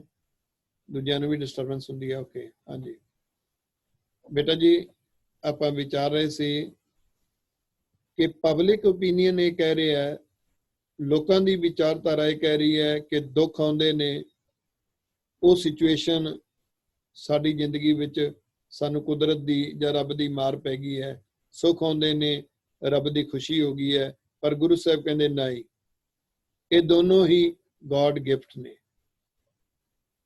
ਸੁੱਖ ਵੀ ਉਹਦੀ ਦਾਤ ਹੈ, ਦੁੱਖ ਵੀ ਉਹਦੀ ਦਾਤ ਹੈ। ਗੁਰਬਾਣੀ ਪੜ੍ਹ ਲੈਣੀ, ਗੁਰਬਾਣੀ ਸੁਣ ਲੈਣੀ, ਇਹ ਤਾਂ ਇੱਕ ਬੇਸਿਕ ਕਰਮ ਹੈ। ਜੇ ਗੁਰਬਾਣੀ ਨੂੰ ਜਿਉਣਾ ਹੈ ਤਾਂ ਜ਼ਿੰਦਗੀ ਵਿੱਚ ਇੱਕ ਗੱਲ ਆਪਣੇ ਆਪ ਨੂੰ ਸਮਝਾਉਣੀ ਪਵੇਗੀ, ਕੋਈ ਵੀ ਐਸੀ ਸਿਚੁਏਸ਼ਨ ਨਹੀਂ ਜਿਹੜੀ ਸਿਚੁਏਸ਼ਨ ਰੱਬ ਦੀ ਨਾਰਾਜ਼ਗੀ ਵਿੱਚੋਂ ਨਿਕਲੀ ਹੋਵੇ। ਹਰ ਸਿਚੁਏਸ਼ਨ ਰੱਬ ਦੀ ਖੁਸ਼ੀ ਦੇ ਵਿੱਚੋਂ ਨਿਕਲਦੀ ਹੈ। ਹਰ ਸਿਚੁਏਸ਼ਨ ਤੁਹਾਨੂੰ ਤਰੱਕੀਆਂ ਦਿਵਾਉਣ ਵਾਸਤੇ ਹੁੰਦੀ ਹੈ। ਹਰ ਸਿਚੁਏਸ਼ਨ ਤੁਹਾਨੂੰ ਆਪਣੇ ਮਿਸ਼ਨ ਤੇ ਅੱਗੇ ਵਧਣ ਵਾਸਤੇ ਹੁੰਦੀ ਹੈ, ਬਸ਼ਰਤੇ ਕਿ ਤੁਹਾਡਾ ਮਿਸ਼ਨ ਗੁਰੂ ਦੇ ਮਿਸ਼ਨ ਨਾਲ ਮੇਲ ਖਾਂਦਾ ਹੋਵੇ, ਬਸ਼ਰਤੇ ਕਿ ਤੁਹਾਡਾ ਮਿਸ਼ਨ ਰੱਬੀ ਮਿਸ਼ਨ ਹੋਵੇ। ਸਾਨੂੰ ਜੋ ਮਿਸ਼ਨ ਦਿੱਤਾ ਹੈ ਉਹ ਦਿੱਤਾ ਹੈ ਪਰਉਪਕਾਰ ਦਾ ਮਿਸ਼ਨ। ਉਹਦੇ ਵਿੱਚ ਦੋ ਚੀਜ਼ਾਂ ਨੇ। ਪਰਉਪਕਾਰ ਪਹਿਲਾਂ ਆਪਣੇ ਆਪ ਤੇ ਕਰਨਾ, ਜਿਹਨੂੰ ਜੀ ਦਇਆ ਕਹਿੰਦੇ ਨੇ। ਜੀ ਦਇਆ, ਆਪਣੇ ਜੀ ਦੇ ਉੱਪਰ, ਜੀਵ ਦੇ ਉੱਪਰ ਦਇਆ ਕਰਨੀ, ਤਰਸ ਕਰਨੀ। ਉਹ ਹੈ ਆਪਣੀ ਇੰਟਰਨਲ ਥਾਟ ਦੇ ਵਿੱਚ ਡਿਵੈਲਪਮੈਂਟ ਲਿਆਉਣੀ। ਉਸ ਤੋਂ ਬਾਅਦ ਹੈ ਆਪਣੇ ਪਰਿਵਾਰ ਦੇ ਵਿੱਚ ਸਿੱਖੀ ਨੂੰ ਨਿਤ ਡਿਵੈਲਪ ਕਰਨਾ, ਗੁਰਮਤ ਨੂੰ ਡਿਵੈਲਪ ਕਰਨਾ, ਔਰ ਗੁਰਬਾਣੀ ਦੇ ਪਿਆਰ ਤੇ ਗੁਰਬਾਣੀ ਦੀ ਸ਼ਰਧਾ ਨੂੰ ਅੰਦਰੋਂ ਜਿਹੜਾ ਹੈ ਉਹ ਇੰਪਰੂਵ ਕਰਨਾ। ਇਹ ਸਭ ਕੁਝ ਇਨਕਰੀਜ਼ ਹੋਵੇ। ਅਗਰ ਤੇ ਤਿੰਨ ਚੀਜ਼ਾਂ ਹਨ ਤਾਂ ਤੁਸੀਂ ਦੁਨੀਆ ਨੂੰ ਵੰਡਣ ਤੁਰੋਗੇ। ਅੱਜ ਮੈਂ ਜਿਤਨੇ ਸਾਡੇ ਬੱਚੇ ਇਸ ਵੈਬੀਨਾਰ ਦੀਵਾਨ ਦੇ ਵਿੱਚ, ਗੁਰੂ ਗਿਆਨ ਵੈਬੀਨਾਰ ਦੀਵਾਨ ਵਿੱਚ ਹਾਜ਼ਰੀ ਭਰ ਰਹੇ ਨੇ, ਮੈਂ ਬੱਚਿਆਂ ਨੂੰ ਵਿਸ਼ੇਸ਼ ਤੌਰ ਤੇ ਬੇਨਤੀ ਕਰਾਂਗਾ, ਬੇਟੇ ਜ਼ਿੰਦਗੀ 'ਚ ਕੋਸ਼ਿਸ਼ ਕਰਿਓ ਆਪਣੀ ਜ਼ਿੰਦਗੀ ਦੇ ਖਰਚੇ ਇਤਨੇ ਨਾ ਵਧਾਇਓ ਕਿ ਉਹਦੇ 'ਚ ਇਤਨਾ ਉਲਝ ਜਾਓ ਕਿ ਕੌਮ ਲਈ ਕੁਝ ਕਰ ਹੀ ਨਾ ਸਕੋ। ਜ਼ਿੰਦਗੀ ਦੇ ਵਿੱਚ ਹਮੇਸ਼ਾ ਆਪਣੇ ਖਰਚਿਆਂ ਨੂੰ ਸੀਮਿਤ ਕਰਿਓ ਬੇਟਾ ਜੀ, ਔਰ ਜ਼ਿੰਦਗੀ ਦੇ ਵਿੱਚ ਕੁਝ ਹਿੱਸਾ ਕੌਮੀ ਸੇਵਾ ਵਾਸਤੇ ਫਿਜ਼ੀਕਲੀ ਲਾ ਸਕੀਏ ਉਹਨੂੰ ਜ਼ਰੂਰ ਕੱਢਿਓ। ਦੂਸਰਾ ਮੈਂ ਬੇਨਤੀ ਕਰਾਂਗਾ, ਕੋਸ਼ਿਸ਼ ਕਰਿਓ ਉੱਚ ਅਹੁਦਿਆਂ ਦੇ ਉੱਪਰ ਜਾਓ, ਚੰਗਾ ਪੜ੍ਹੋ, ਕਨਸਟੈਂਟ ਮਾਈਂਡਡ ਹੋ ਕੇ ਪੜ੍ਹੋ, ਪੜ੍ਹਾਈ ਵੱਲ ਪੂਰਾ ਫੋਕਸ ਦਿਓ। ਉੱਚ ਵਿਦਿਆ ਹੋਏਗੀ ਤਾਂ ਹੀ ਉੱਚ ਅਫੀਸਰ ਬਣੋਗੇ। ਉੱਚ ਵਿਦਿਆ ਨਹੀਂ ਹੋਏਗੀ ਤਾਂ ਉੱਚੇ ਅਹੁਦਿਆਂ ਤੇ ਨਹੀਂ ਪਹੁੰਚ ਸਕੋਗੇ। ਉੱਚ ਅਫੀਸਰ ਬਣ ਕੇ ਉੱਚੇ ਅਹੁਦਿਆਂ ਤੇ ਪਹੁੰਚ ਕੇ ਜ਼ਿੰਦਗੀ ਦਾ ਇੱਕ ਟਾਰਗੇਟ ਰੱਖੋ ਕਿ ਵੀਕਐਂਡ ਦੇ ਵਿੱਚੋਂ ਇੱਕ ਦਿਨ ਕੌਮ ਦੀ ਸੇਵਾ ਲਈ ਲਾਉਣਾ ਹੈ। ਉਹ ਸੇਵਾ ਕੀ ਹੈ? ਗੁਰਬਾਣੀ ਦੇ ਅੰਦਰ ਗੁਰੂ ਸਾਹਿਬ ਦੀ ਦੱਸੀ ਹੋਈ ਸੋਚ ਹੈ, ਉਹਨੂੰ ਆਪ ਸਮਝਣਾ ਹੈ ਤੇ ਜਿੱਥੋਂ ਤੱਕ ਹੋ ਸਕੇ ਦੂਸਰਿਆਂ ਨੂੰ ਸਮਝਾਉਣਾ ਹੈ। ਸਮਝਾਉਣ ਵਾਸਤੇ ਨਵੀਂ ਪੀੜ੍ਹੀ ਨੂੰ ਪਿਕ ਕਰਿਓ ਆਪਣੀ ਜ਼ਿੰਦਗੀ ਦੇ ਵਿੱਚ। ਜੇ ਤੁਸੀਂ 50 ਬੱਚਿਆਂ ਤੇ ਮਿਹਨਤ ਕਰੋਗੇ, ਉਹਨਾਂ ਚੋਂ 5 ਬੱਚੇ ਵੀ ਸਮਝ ਜਾਣਗੇ, 2 ਵੀ ਸਮਝ ਜਾਣਗੇ, ਤਾਂ ਅਸੀਂ ਮਿਸ਼ਨ ਤੇ ਅੱਗੇ ਤੁਰਦੇ ਜਾਵਾਂਗੇ। ਤਾਂ ਉਹ ਜੋ ਰੱਬੀ ਮਿਸ਼ਨ ਹੈ, ਜਿਸ ਨੂੰ ਅਸੀਂ ਮੱਥਾ ਟੇਕ ਕੇ ਕਹਿੰਦੇ ਆ, ਨਾਨਕ ਨਾਮ ਚੜ੍ਹਦੀ ਕਲਾ ਤੇਰੇ ਭਾਣੇ ਸਰਬੱਤ ਦਾ ਭਲਾ। ਜੇ ਉਸ ਮਿਸ਼ਨ ਤੇ ਤੁਰਨਾ ਹੈ ਤੇ ਇਹ ਦੋਨੋਂ ਚੀਜ਼ਾਂ ਰੱਬ ਦੀ ਦਾਤ ਹੈ। ਤੇ ਨਾਲ ਮੈਂ ਬੱਚਿਆਂ ਨੂੰ ਇੱਕ ਹੋਰ ਬੇਨਤੀ ਕਰਾਂ, ਬੇਟਾ ਜੀ, ਜੇ ਗੁਰੂ ਦਾ ਮਿਸ਼ਨ ਜ਼ਿੰਦਗੀ 'ਚ ਨਾ ਆਇਆ, ਕੇਵਲ ਪੈਸਾ ਕਮਾਉਣਾ, ਕਰਜ਼ਾ ਲਾਉਣਾ, ਪ੍ਰਾਪਰਟੀ ਬਣਾਉਣੀ, ਇਹੋ ਹੀ ਮਿਸ਼ਨ ਬਣ ਕੇ ਰਹਿ ਗਿਆ, ਤਾਂ ਫਿਰ ਜਿਹੜਾ ਦੁੱਖ ਹੈ ਉਹ ਦਾਤ ਨਹੀਂ ਬਣਦਾ, ਉਹ ਉਲਝਾ ਲੈਂਦਾ ਹੈ। ਫਿਰ ਸੁੱਖ ਵੀ ਦਾਤ ਨਹੀਂ ਬਣਦਾ, ਸੁੱਖ ਵੀ ਉਲਝਾ ਲੈਂਦਾ ਹੈ। ਇਹ ਗੱਲ ਯਾਦ ਰੱਖਿਓ ਪੁੱਤ। ਜ਼ਿੰਦਗੀ ਦੇ 2 ਰਸਤੇ ਨੇ। ਜੇ ਤੇ ਰਸਤੇ ਦੇ ਵਿੱਚ ਰੱਬੀ ਮਿਸ਼ਨ ਨਹੀਂ ਹੈ, ਗੁਰੂ ਦਾ ਮਿਸ਼ਨ ਨਹੀਂ ਹੈ, ਸਾਰਾ ਨਿੱਜ ਮਿਸ਼ਨ, ਨਿੱਜ ਹੈ, ਸੈਲਫਿਸ਼ਨੈਸ ਹੈ, ਸੈਲਫਿਸ਼ਨੈਸ ਦਾ ਮਿਸ਼ਨ ਹੈ, ਤੇ ਸੁੱਖ ਵੀ ਉਲਝਾਏਗਾ, ਦੁੱਖ ਵੀ ਉਲਝਾਏਗਾ। ਜਿਸ ਚੀਜ਼ ਨੂੰ ਸੁੱਖ ਸਮਝ ਕੇ ਆਪਣੀ ਜ਼ਿੰਦਗੀ 'ਚ ਲੈ ਕੇ ਆਉਂਗੇ, ਉਸ ਵਿੱਚ ਵੀ ਉਲਝ ਜਾਓਗੇ, ਤੇ ਉਹਦੇ ਵਿੱਚੋਂ ਨਿਕਲਣ ਵਾਲੇ ਜਿਹੜੇ ਦੁੱਖ ਨੇ ਉਹ ਵੀ ਉਲਝਾ ਲੈਣਗੇ। ਤੇ ਜ਼ਿੰਦਗੀ ਦੀ ਇੱਕ ਹਿਸਟਰੀ ਬਣੇਗੀ। ਜਦੋਂ ਵਡੇਪੇ ਵਿੱਚ ਪਹੁੰਚਦਾ ਹੈ ਮਨੁੱਖ, ਤਾਂ ਉਹਦੀ ਜ਼ਿੰਦਗੀ ਦਾ ਇੱਕ ਹਿਸਟਰੀ ਬਣਦੀ ਹੈ, ਇਹਨੇ ਕੌਮ ਲਈ ਕਿਤਨਾ ਕੀਤਾ ਤੇ ਕਿਤਨਾ ਸਫਲ ਹੋਇਆ। ਇਸ ਲਈ ਕੋਸ਼ਿਸ਼ ਕਰਿਓ, ਇਸ ਹੁਕਮਨਾਮੇ ਨੂੰ ਸਮਝਿਓ ਕਿ ਵਾਹਿਗੁਰੂ ਸੱਚੇ ਪਾਤਸ਼ਾਹ ਨੇ ਸਾਨੂੰ 2 ਦਾਤਾਂ ਦਿੱਤੀਆਂ ਹੁੰਦੀਆਂ ਨੇ। ਕੋਈ ਵੀ ਐਸੀ ਸਿਚੁਏਸ਼ਨ ਨਹੀਂ ਹੈ ਜਿਹਦੇ ਤੋਂ ਨਿਰਾਸ਼ ਹੋਈਏ, ਜਿਸ ਸਿਚੁਏਸ਼ਨ ਤੋਂ ਅਸੀਂ ਇਹ ਸਮਝੀਏ ਕਿ ਰੱਬ ਦੀ ਮਾਰ ਪੈ ਗਈ ਹੈ। ਨਹੀਂ ਨਹੀਂ, ਹਰ ਸਿਚੁਏਸ਼ਨ ਰੱਬ ਦੀ ਦਾਤ ਹੈ, ਇੱਕ ਸੁੱਖ, ਇੱਕ ਦੁੱਖ। ਜੇ ਤਾਂ ਇਸ ਗੱਲ ਦੀ ਸਮਝ ਲੱਗ ਗਈ, ਤਾਂ ਜਿਹੜਾ ਜੀਵਨ ਦਾ ਅਸਲੀ ਮਾਰਗ ਹੈ, ਜੀਵਨ ਦਾ ਮਾਰਗ ਬੇਟਾ ਜੀ, ਹਿੰਦੂਇਜ਼ਮ ਦੇ ਵਿੱਚ ਜਦੋਂ ਦੱਸਿਆ ਜਾਂਦਾ ਸੀ ਤਾਂ ਉਹ ਕਹਿੰਦੇ ਸੀ ਭਗਤੀ ਕਰ ਲਈ, ਰੱਬ ਨਾਲ ਜੁੜ ਗਏ, ਇਹ ਜ਼ਿੰਦਗੀ ਦਾ ਅਸਲੀ ਮਾਰਗ ਹੈ। ਤੇ ਉਹ ਰਾਜ ਭਾਗ ਛੱਡ ਦਿੰਦੇ ਸੀ, ਆਪਣਾ ਪਰਿਵਾਰ ਛੱਡ ਦਿੰਦੇ ਸੀ। ਜੋਗੀ ਲੋਕ ਆਪਣੇ ਬੱਚੇ ਜਿਹੜੇ ਆ, ਉਹ ਪਤਨੀ, ਸਭ ਕੁਝ ਨੂੰ ਛੱਡ ਦਿੰਦੇ ਸੀ। ਤੇ ਸਤਿਗੁਰੂ ਸੱਚੇ ਪਾਤਸ਼ਾਹ ਕਹਿੰਦੇ ਸੀ, ਜਦੋਂ ਜੋਗੀਆਂ ਦੇ ਨਾਲ ਚਰਚਾ ਹੋਈ, ਐ ਜੋਗੀ, ਤੁਸੀਂ ਭਗਤੀ ਕਰਨ ਲੱਗਿਆ ਪਤਨੀ ਨੂੰ ਛੱਡ ਦਿੱਤਾ ਹੈ, ਤੇ ਤੂੰ ਪਤਨੀ ਦੇ ਨਾਲ ਜਿਸ ਵੇਲੇ ਰਿਸ਼ਤਾ ਜੋੜਿਆ ਸੀ, ਉਹ ਰਿਸ਼ਤੇ ਦੇ ਵਿੱਚ ਤੂੰ ਰੱਬ ਦੇ ਨਾਲ ਇੱਕ ਵਾਅਦਾ ਕੀਤਾ ਸੀ ਕਿ ਇਹਦੇ ਪ੍ਰਤੀ ਮੇਰੀਆਂ ਕੁਝ ਜ਼ਿੰਮੇਵਾਰੀਆਂ ਨੇ। ਜਦੋਂ ਰੱਬ ਨੇ ਬੱਚੇ ਦਿੱਤੇ ਸੀ, ਪੁੱਤਰ ਜਾਂ ਧੀ ਦਿੱਤੀ ਸੀ, ਤਾਂ ਤੇਰੀਆਂ ਰੱਬ ਦੇ ਨਾਲ ਕੁਝ ਜ਼ਿੰਮੇਵਾਰੀਆਂ ਜੁੜ ਗਈਆਂ ਸੀ, ਇਹਨਾਂ ਪ੍ਰਤੀ ਮੇਰੀਆਂ ਜ਼ਿੰਮੇਵਾਰੀਆਂ ਨੇ। ਤੂੰ ਉਹਨਾਂ ਜ਼ਿੰਮੇਵਾਰੀਆਂ ਤੋਂ ਵਿਸਲਾ ਹੋ ਕੇ ਭਗਤੀ ਤੇ ਤੁਰਿਆ, ਇਹ ਤਾਂ ਤੂੰ ਸੈਲਫਿਸ਼ ਹੋ ਗਿਆ, ਇਹ ਤਾਂ ਤੂੰ ਆਪਣੇ ਆਪ ਤੇ ਖਲੋ ਗਿਆ। ਤਾਂ ਸਤਿਗੁਰੂ ਸੱਚੇ ਪਾਤਸ਼ਾਹ ਨੇ ਦੁਨੀਆ ਦੇ ਸਾਹਮਣੇ ਇੱਕ ਨਵਾਂ ਸਿਧਾਂਤ ਰੱਖਿਆ, ਉਹ ਸੀ ਗ੍ਰਸਤ ਧਰਮ। ਗ੍ਰਸਤ ਧਰਮ, ਰੱਬ ਦੀਆਂ ਦਿੱਤੀਆਂ ਹੋਈਆਂ ਜ਼ਿੰਮੇਵਾਰੀਆਂ ਨੂੰ ਨਿਭਾਉਣਾ ਹੈ ਤੇ ਨਾਲ ਨਾਲ ਪਰਉਪਕਾਰ ਕਰਨਾ ਹੈ। ਇਹਨੂੰ ਨਿਤ ਯਾਦ ਕਰਾਉਣ ਵਾਸਤੇ ਸੋਹਿਲਾ ਸਾਹਿਬ ਦੀ ਬਾਣੀ ਸਾਨੂੰ ਦਿੱਤੀ ਗਈ। ਰਾਤ ਨੂੰ ਸੌਣ ਲੱਗਿਆ ਨਿਤ ਯਾਦ ਕੀਤਾ ਗਿਆ, ਜਾਕੋ ਆਏ ਸੋਈ ਬਿਹਾਜੋ ਹਰ ਗੁਰ ਤੇ ਮਨਹਿ ਬਸੇਰਾ। ਜ਼ਿੰਦਗੀ ਦੇ ਮਾਰਗ ਦੇ ਵਿੱਚ ਜੇ ਤਾਂ ਇਹ ਸੁੱਖ ਤੇ ਦੁੱਖ ਦੀ ਸਮਝ ਲੱਗੀ ਕਿ ਦਾਤ ਹੈ, ਫਿਰ ਤੇ ਮਿਸ਼ਨ ਤੇ ਮਨੁੱਖ ਵੱਧਦਾ ਜਾਏਗਾ, ਅੱਗੇ ਵੱਧਦਾ ਜਾਏਗਾ। ਇਤਿਹਾਸ ਭਰਿਆ ਪਿਆ, ਗੁਰੂ ਪਾਤਸ਼ਾਹ ਦਾ ਇਤਿਹਾਸ ਪੜ੍ਹ ਲੈਣਾ। ਜ਼ਿੰਦਗੀ ਵਿੱਚ ਤੱਤੀਆਂ ਤਵੀਆਂ ਆਈਆਂ, ਪਰ ਗੁਰੂ ਪਾਤਸ਼ਾਹ ਮਿਸ਼ਨ ਤੋਂ ਪਿੱਛੇ ਨਹੀਂ ਹਟੇ। ਜ਼ਿੰਦਗੀ ਦੇ ਵਿੱਚ ਕੰਡਿਆਂ ਦੀ ਮਾਛੀਵਾੜੇ ਦੀ ਸੇਜ ਆਈ, ਚਮਕੌਰ ਦੀ ਗੜੀ ਦੀਆਂ ਸ਼ਹਾਦਤਾਂ ਆਈਆਂ, ਸਰਹੰਦ ਦੀ ਦੀਵਾਰ ਦੀ ਸ਼ਹਾਦਤ ਆਈ। ਗੁਰੂ ਪਾਤਸ਼ਾਹ ਮਿਸ਼ਨ ਤੋਂ ਪਿੱਛੇ ਨਹੀਂ ਹਟੇ। ਗੁਰੂ ਪਾਤਸ਼ਾਹ ਦੇ ਜੀਵਨ ਨੂੰ ਪੜ੍ਹੀਏ।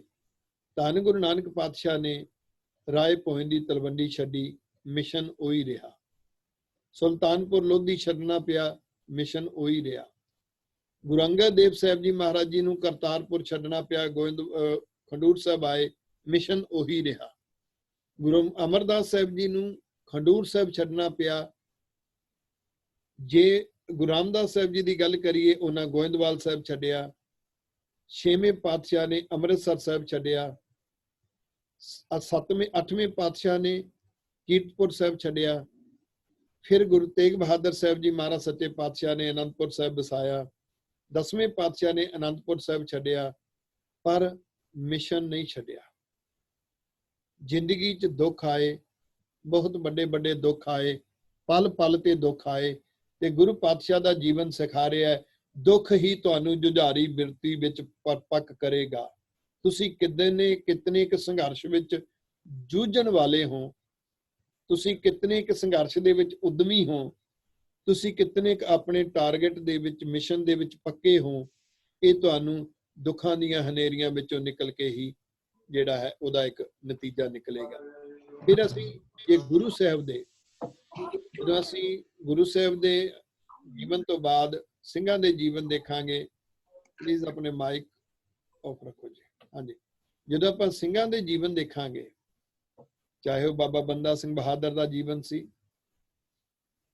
ਚਾਹੇ ਉਹ ਭਾਈ ਬਘੇਲ ਸਿੰਘ ਜੀ ਵਰਗਿਆਂ ਦਾ ਜੀਵਨ ਸੀ, ਚਾਹੇ ਉਹ ਮਿਸਲਾਂ ਦੇ ਸਮੇਂ ਦੇ ਵਿੱਚ ਜੂਝਣ ਵਾਲੇ, ਜੁਝਾਰੂ ਬਿਰਤੀ ਵਾਲੇ ਸਿੰਘਾਂ ਦਾ ਜੀਵਨ ਸੀ, ਹਰੀ ਸਿੰਘ ਜੀ ਨਲੂਆ, ਸਰਦਾਰ ਸ਼ਾਮ ਸਿੰਘ ਜੀ ਅਟਾਰੀ, ਸ਼ੇਰੇ ਪੰਜਾਬ ਮਹਾਰਾਜਾ ਰਣਜੀਤ ਸਿੰਘ।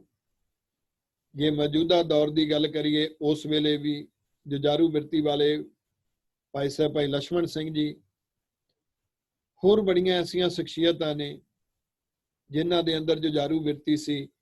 ਉਹ ਪਲ ਪਲ ਤੇ ਦੁੱਖਾਂ ਦੇ ਸੰਘਰਸ਼ ਦੇ ਵਿੱਚੋਂ ਦੀ ਨਿਕਲੇ ਸਨ। ਜੇ ਗੁਰੂ ਪਾਤਸ਼ਾਹ ਦੇ ਮਿਸ਼ਨ ਦੀ ਸਮਝ ਨਾ ਲੱਗੀ, ਗੁਰੂ ਪਾਤਸ਼ਾਹ ਦੇ ਸਿਧਾਂਤ ਦੀ ਸਮਝ ਨਾ ਲੱਗੀ, ਤੇ ਫਿਰ ਆ ਸਕਰੀਨ ਨੂੰ ਦੇਖਣਾ।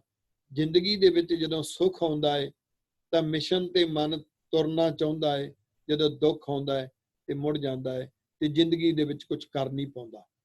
ਜਦੋਂ ਬੁਢੇਪੇ ਵਿੱਚ ਜਾ ਕੇ ਦੇਖਦਾ ਹੈ ਕਿ ਮੈਂ ਕੌਮ ਲਈ ਕੁਝ ਕੀ ਕੀਤਾ ਹੈ, ਤਾਂ ਉਹਦੀ ਜ਼ਿੰਦਗੀ ਵਿੱਚ ਇੱਕ ਬੜੀ ਤਕੜੀ ਇੱਕ ਪਛਤਾਵਾ ਜਾਗਦਾ ਹੈ, ਕਿਉਂਕਿ ਕੌਮ ਦੇ ਲਈ ਕਰਨਾ ਤਾਂ ਦੂਰ ਦੀ ਗੱਲ ਹੈ, ਉਹ ਆਪਣੇ ਬੱਚਿਆਂ ਦੇ ਲਈ ਵੀ ਉਹ ਕੁਝ ਨਹੀਂ ਕਰ ਪਾ ਸਕਿਆ ਹੁੰਦਾ ਜੋ ਕੁਝ ਕਰਨਾ ਚਾਹੀਦਾ ਸੀ। ਕਿਉਂਕਿ ਜਵਾਨੀ ਵਿੱਚ ਬੇਟਾ ਜੀ ਯਾਦ ਰੱਖਿਓ, ਜਵਾਨੀ 'ਚ ਇਦਾਂ ਲੱਗਦਾ ਕਿ ਪੈਸਾ ਆ ਗਿਆ, ਪੈਸੇ ਨਾਲ ਸਭ ਕੁਝ ਹੋਏਗਾ। ਇਹ ਭੁਲੇਖਾ ਮਨ ਵਿੱਚੋਂ ਕੱਢ ਦੇਣਾ, ਕਿਉਂਕਿ ਪੈਸੇ ਦੇ ਦੁੱਖ ਇਤਨੇ ਉਲਝਾ ਲੈਣਗੇ, ਹੋ ਸਕਦਾ ਹੈ ਉਹਦੇ ਵਿੱਚ ਆਪਣੇ ਬੱਚਿਆਂ ਲਈ ਨਾ ਕੁਝ ਕਰ ਸਕੋ, ਪਰਿਵਾਰ ਲਈ ਨਾ ਕੁਝ ਕਰ ਸਕੋ, ਆਪਣੇ ਆਪ ਲਈ ਨਾ ਕੁਝ ਕਰ ਸਕੋ, ਤੇ ਆਪਣੀ ਕੌਮ ਲਈ ਨਾ ਕੁਝ ਕਰ ਸਕੋ। ਇਸ ਲਈ ਜ਼ਿੰਦਗੀ ਦੇ ਵਿੱਚ ਪੈਸੇ ਨੇ ਨਹੀਂ, ਜਜ਼ਬੇ ਨੇ ਕੁਝ ਕਰਨਾ ਹੈ। ਜ਼ਿੰਦਗੀ ਦੇ ਵਿੱਚ ਪੈਸਾ, ਪ੍ਰਾਪਰਟੀ, ਪ੍ਰਾਪਤੀਆਂ ਨੇ ਨਹੀਂ, ਜ਼ਿੰਦਗੀ ਦੇ ਵਿੱਚ ਤੁਹਾਡੇ ਮਿਸ਼ਨ ਪ੍ਰਤੀ ਸੰਜੀਦਾ ਭਾਵਨਾ ਨੇ ਕੁਝ ਕਰਨਾ ਹੈ। ਇਸ ਲਈ ਇਹ ਮੁੜਨਾ, ਇਹ ਰੁਕਣਾ ਗੁਰੂ ਪਾਤਸ਼ਾਹ ਦੀ ਜ਼ਿੰਦਗੀ ਵਿੱਚ ਨਹੀਂ ਆਇਆ, ਗੁਰੂ ਕੇ ਸ਼ਹੀਦਾਂ ਦੀ ਜ਼ਿੰਦਗੀ ਵਿੱਚ ਨਹੀਂ ਆਇਆ। ਜਿਸ ਸਿੱਖੀ ਦੇ ਅਸੀਂ ਵਾਰਿਸ ਹਾਂ, ਸਾਡਾ ਜੋ ਵਿਰਸਾ ਹੈ, ਸਾਡੇ ਵਿਰਸੇ ਦੇ ਵਿੱਚ ਦੁੱਖਾਂ ਵਿੱਚ ਘਬਰਾ ਕੇ ਮਿਸ਼ਨ ਤੋਂ ਮੁੜਨਾ ਨਹੀਂ ਆਇਆ। ਇਹ ਅੱਜ ਦਾ ਹੁਕਮਨਾਮਾ ਸਾਨੂੰ ਸਿਖਾ ਰਿਹਾ ਹੈ ਕਿ ਉਹ ਅੰਦਰ ਅਵਸਥਾ ਕਿਵੇਂ ਬਣ ਸਕਦੀ ਹੈ।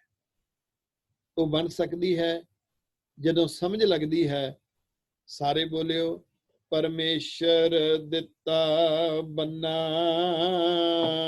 ਪਰਮੇਸ਼ਰ ਦਿੱਤਾ ਬੰਨਾ, ਦਿੱਤਾ ਬੰਨਾ, ਪਰਮੇਸ਼ਰ ਦਿੱਤਾ ਬੰਨਾ। ਡਾਕਟਰ ਸਾਹਿਬ ਜੀ ਸਾਰੇ ਗੱਜ ਕੇ, ਪਰਮੇਸ਼ਰ ਦਿੱਤਾ ਬੰਨਾ, ਪਰਮੇਸ਼ਰ ਦਿੱਤਾ ਬੰਨਾ, ਪਰਮੇਸ਼ਰ ਦਿੱਤਾ ਬੰਨਾ, ਪਰਮੇਸ਼ਰ ਦਿੱਤਾ ਬੰਨਾ, ਦੁੱਖ ਰੋਗ ਕਾ ਡੇਰਾ ਪੰਨਾ, ਦੁੱਖ ਰੋਗ ਕਾ ਡੇਰਾ ਪੰਨਾ, ਡੇਰਾ ਪੰਨਾ, ਦੁੱਖ ਰੋਗ ਕਾ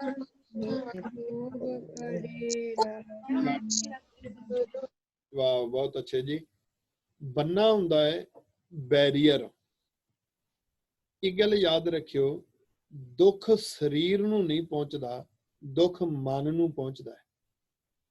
ਜਿਹੜਾ ਮਨ ਮਜ਼ਬੂਤ ਹੋਏਗਾ ਉਹ ਦੁੱਖ ਨੂੰ ਮਹਿਸੂਸ ਨਹੀਂ ਕਰੇਗਾ, ਉਹ ਆਪਣੇ ਸਰੀਰ ਨੂੰ ਮਜ਼ਬੂਤ ਕਰ ਲਏਗਾ। ਮੈਂ ਇੱਕ ਉਦਾਹਰਨ ਤੁਹਾਡੇ ਸਾਹਮਣੇ ਦੇਵਾਂ।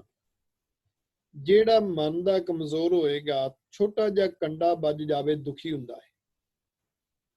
ਖੇਤਾਂ ਦੇ ਵਿੱਚ ਕੰਮ ਕਰਨ ਵਾਲੇ ਦੇ ਹੱਥ ਤੇ ਦਾਤੀ ਲੱਗ ਜਾਂਦੀ ਹੈ, ਉਹ ਮਿੱਟੀ ਚੁੱਕਦਾ ਹੈ, ਉੱਥੇ ਲਾ ਲੈਂਦਾ ਹੈ, ਕਹਿੰਦਾ ਕੋਈ ਨਹੀਂ, ਕੁਝ ਵੀ ਨਹੀਂ ਹੋਇਆ। ਇਹਦਾ ਮਤਲਬ ਮਨ ਨੇ ਉਸ ਨੂੰ ਮਹਿਸੂਸ ਨਹੀਂ ਕੀਤਾ। ਸ਼ਹੀਦਾਂ ਦੀ ਜ਼ਿੰਦਗੀ ਵਿੱਚ ਇਹੀ ਹੈ ਕਿ ਉਹਨਾਂ ਦਾ ਆਪਣੇ ਗੁਰੂ ਦੇ ਨਾਲ ਇਤਨਾ ਪਿਆਰ ਸੀ, ਉਹ ਆਪਣੇ ਗੁਰੂ ਪ੍ਰਤੀ ਇਤਨੇ ਸਮਰਪਿਤ ਸਨ, ਡੈਡੀਕੇਟਡ ਸਨ, ਉਹਨਾਂ ਨੂੰ ਦੁੱਖ ਹੀ ਨਹੀਂ ਸੀ ਮਹਿਸੂਸ ਹੁੰਦਾ। ਕਦੀ ਉਬਲਦੀਆਂ ਦੇਗਾਂ ਵਿੱਚ ਉਬਲ ਜਾਂਦੇ ਸੀ, ਚਰਖੜੀਆਂ ਤੇ ਚੜ ਜਾਂਦੇ ਸਨ, ਆਰਿਆਂ ਨਾਲ ਤਨ ਚਰਵਾ ਲੈਂਦੇ ਸਨ, ਮੀਰ ਮੰਨੂ ਦੇ ਭੋਰੇ ਵਿੱਚ ਬੱਚਿਆਂ ਦੇ ਟੋਟੇ ਕਰਵਾ ਕੇ ਗਲਾਂ ਵਿੱਚ ਹਾਰ ਪਵਾ ਲੈਂਦੇ ਸਨ।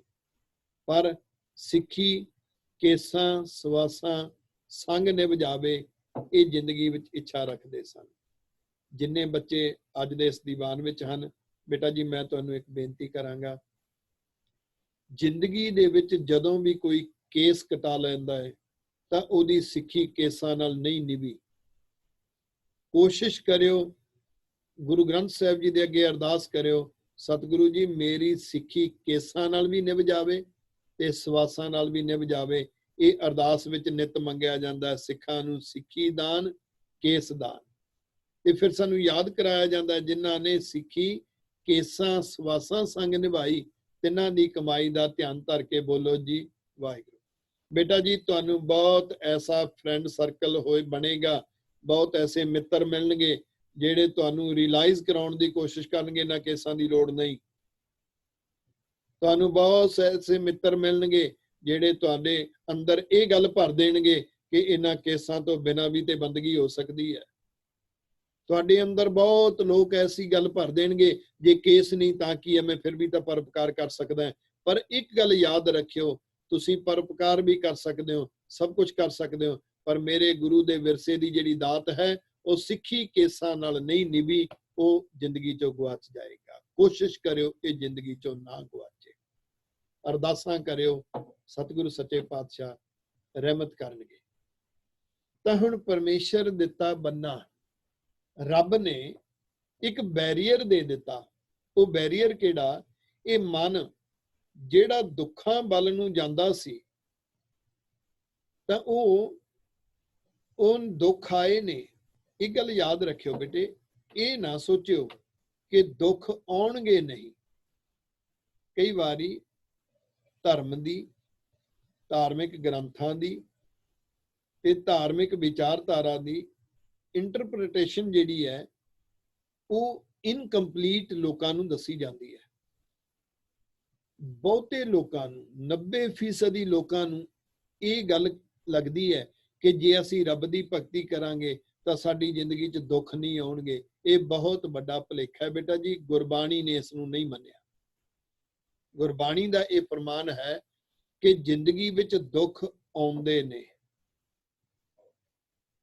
ਦੁੱਖ ਆਪਾਂ ਵੇਖਾਂਗੇ ਪੰਕਤੀਆਂ, ਦੁੱਖ ਸੁੱਖ ਦੋਏ ਦਰ ਕੱਪੜੇ ਪਹਿਰਾਂ ਜਾਏ ਮਨੁੱਖ, ਦੋਨੋਂ ਪਹਿਨਣੇ ਪੈਣਗੇ।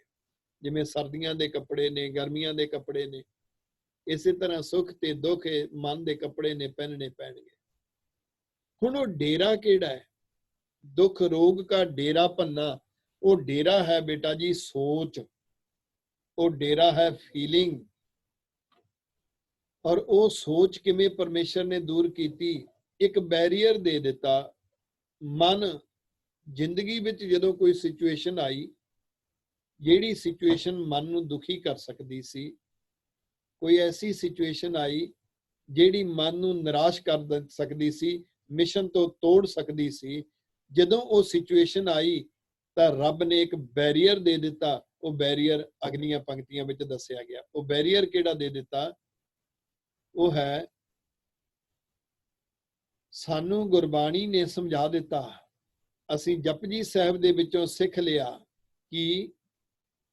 ਕੀਤਿਆਂ ਦੁਖ ਭੂਖ ਸਦ ਮਾਰ, ਕੀਤਿਆਂ ਦੁਖ ਭੂਖ ਭੂਖ ਸਦ ਮਾਰ, ਕੀਤਿਆਂ ਦੁਖ ਭੂਖ ਸਦ ਮਾਰ, ਕੀਤਿਆਂ ਕੀਤਿਆਂ ਦੁਖ ਭੂਖ ਸਦ ਮਾਰ।